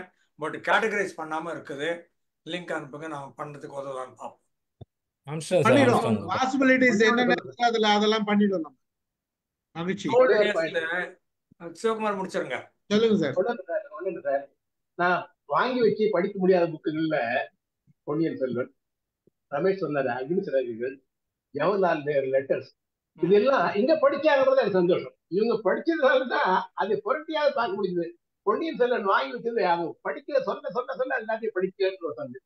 அக்னிசிறகுகள் வாங்கி வச்சு ஒரு சாப்டர் படிச்ச 2 சாப்டர் ரமேஷ் சொல்லி முடிச்ச 4 பாகமா 3 பாகத்துல முடிச்சாரு. பிரமாதமா சிக்னல் டவுன் ஏதோ சொன்னீங்க ரமேஷ், அது கேட்கல. ரமேஷ் வந்து அக்னிசிறகுகள் அப்துல் கலாம் பத்தி அவர் எழுதின புக்கு எங்கிட்ட இருக்கு, நான் படிக்கவே இல்லை. இவர் சொன்னது அந்த புக்கை வாசிச்ச மாதிரி ஒரு ஃபீல். அதே போல பத்மா அமர்நாத் ஜவஹர்லால் நேரு லெட்டர்ஸ் டு இந்திரா காந்தி, அது ஒரு கிளாஸ் எடுத்தாங்க பாருங்க. அதெல்லாம் வாங்கி வச்சு படிக்க முடியாத புக்குகள் இங்க கேட்டது மறுபடியும் ரெஃபர் பண்ணுது. எனக்கு ஒரு படிக்கையா இருக்க மாதிரி நிறைய அப்படிதான் ஏகப்பட்ட புக் பண்ணிருக்காரு. அதெல்லாம் தொடவே முடியாது, நிறைய அப்படிதான் சார் நடக்குது. நம்ம படிக்கிற புக் எல்லாம் ஆளுக்கு ஒரு புக் படிச்சு சொல்லிட்டோம்னா எல்லாரும் படிச்ச மாதிரி ஆயிடும். ஆமா சார். ரொம்ப மகிழ்ச்சி, நன்றி. கலந்து கொண்ட அனைவருக்கும் நன்றி கூறி நிகழ்ச்சியை நிறைவு செய்கிறேன். கோபால் சரத்னம் சார் எதுவும் சொல்ல வரீங்களா? சார் எனக்கு அந்த இ புக் மட்டும் பிடிஎஃப் கொஞ்சம் அனுப்பிடுறீங்களா சார்? இங்கிலீஷ் பிடிஎஃப் அனுப்புறேன். உங்களுக்கு வரலையா? நாராயணன் சார் எனக்கு வெளியிட்டாங்க சார் அந்த இ புக் பிடிஎஃப். அனுப்புறேன். நான் அனுப்பிச்சுடுறேன். Thank you sir, thank you sir. நீங்க எம்ஐஎம் குரூப்ல இருக்கீங்களா? இல்லைங்க சார், பேர் என்ன இணைக்கலைங்க சார். எனக்கு தனியா தான் நீங்க அனுப்பிட்டு இருக்கீங்க. நான் சேர்த்து விட்டுறேன். சரி, தேங்க்யூ சார். சரிங்க, மகிழ்ச்சி. சிவகுமாருக்கு ஒரு செய்தி. மெட்ராஸ் மேனேஜ்மெண்ட் அசோசியேஷன்ல அக்னிச்சிறகுகள் பத்தி நீங்க பேசுறீங்களா அப்படின்னாங்க. கூட இன்னொரு லேடி இருந்தா 2 பேருமா சேர்ந்து மாத்தி பேசுனா இன்னும் நல்லா இருக்கும்னு சொன்னாங்க. கோமலான்னுட்டு ஹிப்னாட்டிக் சர்க்கிள் என்னோட ஃப்ரெண்டு, அவங்களும் ஒரு 20-25 வருஷமா ஃப்ரெண்டு. நாங்கள் 2 பேருமா போய் பேசணும். அப்போ சொன்ன இந்த கவிஞர்களுக்கான சில உரிமைகள் அப்படின்னு இருக்குது. அது மாதிரி திறனாய்வாளர்களுக்கு அப்படின்னு சில உரிமைகள் இருக்குது. ஆனால் நான் அப்துல் கலாம் பேசுற போது அவன் இவன் கொஞ்சம் பேசுவேன், அதெல்லாம் கொஞ்சம் வருத்தப்படாதீங்க அப்படின்னு டிஸ்க்ளைமர் சொல்லிட்டு தான் ஆரம்பிச்சேன். குறுக்கல அங்க அவன் என்ன பண்ணான்னா அப்புறம் என்ன ஆச்சுன்னா அப்படின்னு ஆரம்பிச்சு பேசி முடிச்சு எல்லாம் பிரமாதமா ஒரு 50 பேர் இருந்தாங்க, பிரமாதமா கை தட்டாங்க. அப்புறம் கடைசியில ஒருத்தர் வந்து சொன்னாரு, சார் கொஞ்சம் அந்த வா போன்றத மட்டும் நீ போன்னு சொல்லாம அது மட்டும் சொல்லிதான் நல்லா இருக்கும் சார். ஃப்ளோ அடிபட்டு போயிருவியா, என் சௌகரியத்துக்கு பேசணும்னா அப்படிதான் பேசலாம். அவரை மதிக்கிறதுனால தான் நான் அந்த டாபிக்கே பேசினேன். புக்கை முன்னாடி படிச்சேன். நான் சொல்றது 100 பேர் புக் வாங்கினா 4 பேர் படிப்பாங்க. ஏன்னா அந்த 4ல் நான் ஒரு ஆளா இருப்பேன். வாங்கினா புக்கு படிச்சிருவேன். அதெல்லாம் நான் படித்தேன். பட் அவர் நிறைய மரியாதை உண்டு, ஃப்ளோ வேணுங்கிறதுனால நான் அவன் இவன் சொன்னேன் அப்படின்னு. பட் நான் it was well received. Sir Komala நம்ம தளத்தில் ஒரு தடவை பேச சொல்லுங்க சார். அவங்க பயப்படுறாங்க சார் இங்க வர்றதுக்கு. அதான் அவங்க, ஆனா அவங்க டிஃப்ரெண்ட் எக்ஸ்பீரியன்ஸ் சார். அந்த எய்ட்ஸ் கண்ட்ரோல் இதுல இருந்து அதை பேசுறேன். பலமுறை கூப்பிட்டுட்டேன், அவங்க எஸ்கேப் ஆகுறதுலயே எஸ்கேப் ஆறாங்க. நான் இப்ப கூட கேட்டேன், நான் இந்த 50th anniversary கூட பார்த்தேன், சொன்னேன் நான். எஸ்கேப் ஆறாங்க. அதான் எஸ்கேப் ஆறாங்க. ஏன் எஸ்கேப் ஆறாங்கன்னு எனக்கு தெரியல. அது நீங்க தான் ராமு சார் தான் க்ளோஸ் ஃப்ரெண்டுன்னு சொல்றாரு, அவரு தான் பார்க்கணும். பேசுங்க சார். எனக்கு கோமலாவை பெருசா பழக்கம் கிடையாது. இல்ல ராமு சாருக்கு நல்ல பழக்கம். நான் சொல்றேன் கேப்பா. அவங்க ஒரு தடவை பண்ணி ஆகணும்னு மொத்தம் 23 பேரு NLPTA சர்க்கிள், ஹிப்னாட்டிக் சர்க்கிள் எல்லாம் சேர்த்து மொத்தமா 23 பேர் ஆபீஸ் பேரர்ஸ். 23 பேரும் 2 வருஷத்துல மாஸ் ஹிப்னாசிஸ் பண்ணியே ஆகணும் அப்படின்னு எல்லாத்தையும் ட்ரெயின் பண்ணேன். ஒவ்வொருத்தரா பேசினாங்க. கோமலாவையும் பண்ண சொல்லி லைட் ஆஃப் பண்ணி மெழுகுவத்தி வச்சு எல்லாம் பண்ணா உடம்பு டக டக டக டகன்னு ஆடுதவங்களே. தோல்ல கைய வச்சா பயப்படாதம்மா, இது பேசு, நிதானமா பேசு அப்படின்னு சொல்லி அப்புறம் she did it. சொன்னா கேட்போம். பட் இது டு தி லார்ஜஸ்ட் ஒரு சிலர் வந்து ரொம்ப தயங்குவாங்க, அப்புறம் வந்துட்டாங்கன்னா சரியாயிடுவாங்க. இல்ல ஹிப்னாட்டிக் சர்க்கிள்லயே ஃபர்ஸ்ட் டைம் கோமலா பேசுனாங்க, அதுவும் இவர் சொன்னதால. அது ஆரம்பிக்கும் போது பயங்கர தடுமாற்றம் தான். ஆனா நார்மலா பேசுற மாதிரி கொஞ்சம் பேச ஆரம்பிச்சோம்னா கொஞ்சம் சரியா இருக்கு. இல்ல அவங்க தொடர்ந்து வந்தாங்கன்னா நம்ம ஸ்டடி பண்ணிடலாம். குர்ஷித் பேகம் எல்லாம் இங்கிலீஷ்ல பேசுறீங்க, நான் பேச மாட்டேன் அப்படின்னு. எனக்கு தெரியாது இங்கிலீஷ் அப்படின்னா. யார் சொன்னா இங்கிலீஷ்ல பேசணும், தமிழ்ல பேசுவாங்க அப்படின்னு உட்காந்து தமிழ்ல பேச விட்டான். அப்புறமா நல்லா இருக்குதே, நிறைய பேரை பேச வச்சிருக்காங்க ஹிப்னாட்டிக் சர்க்கிள். ஓகே, மகிழ்ச்சி. பார்ப்போம். நாளை சப்ஜெக்ட் சொல்லுங்க, நாளை பார்த்துக்கலாம். நாளை வாங்க. மகிழ்ச்சி. ரைட். மகிழ்ச்சி. செல்வா, உங்களுக்கு ஒரு வீடியோ அனுப்புறேன் நான், நீங்க அதுக்கப்புறம் கேளுங்க. ஒரு வீடியோ அனுப்புறேன், பார்த்துட்டு எனக்கு பேசுங்க. Okay sir. Sure sir. Thank you. Okay sir, பார்க்கலாம். நன்றி.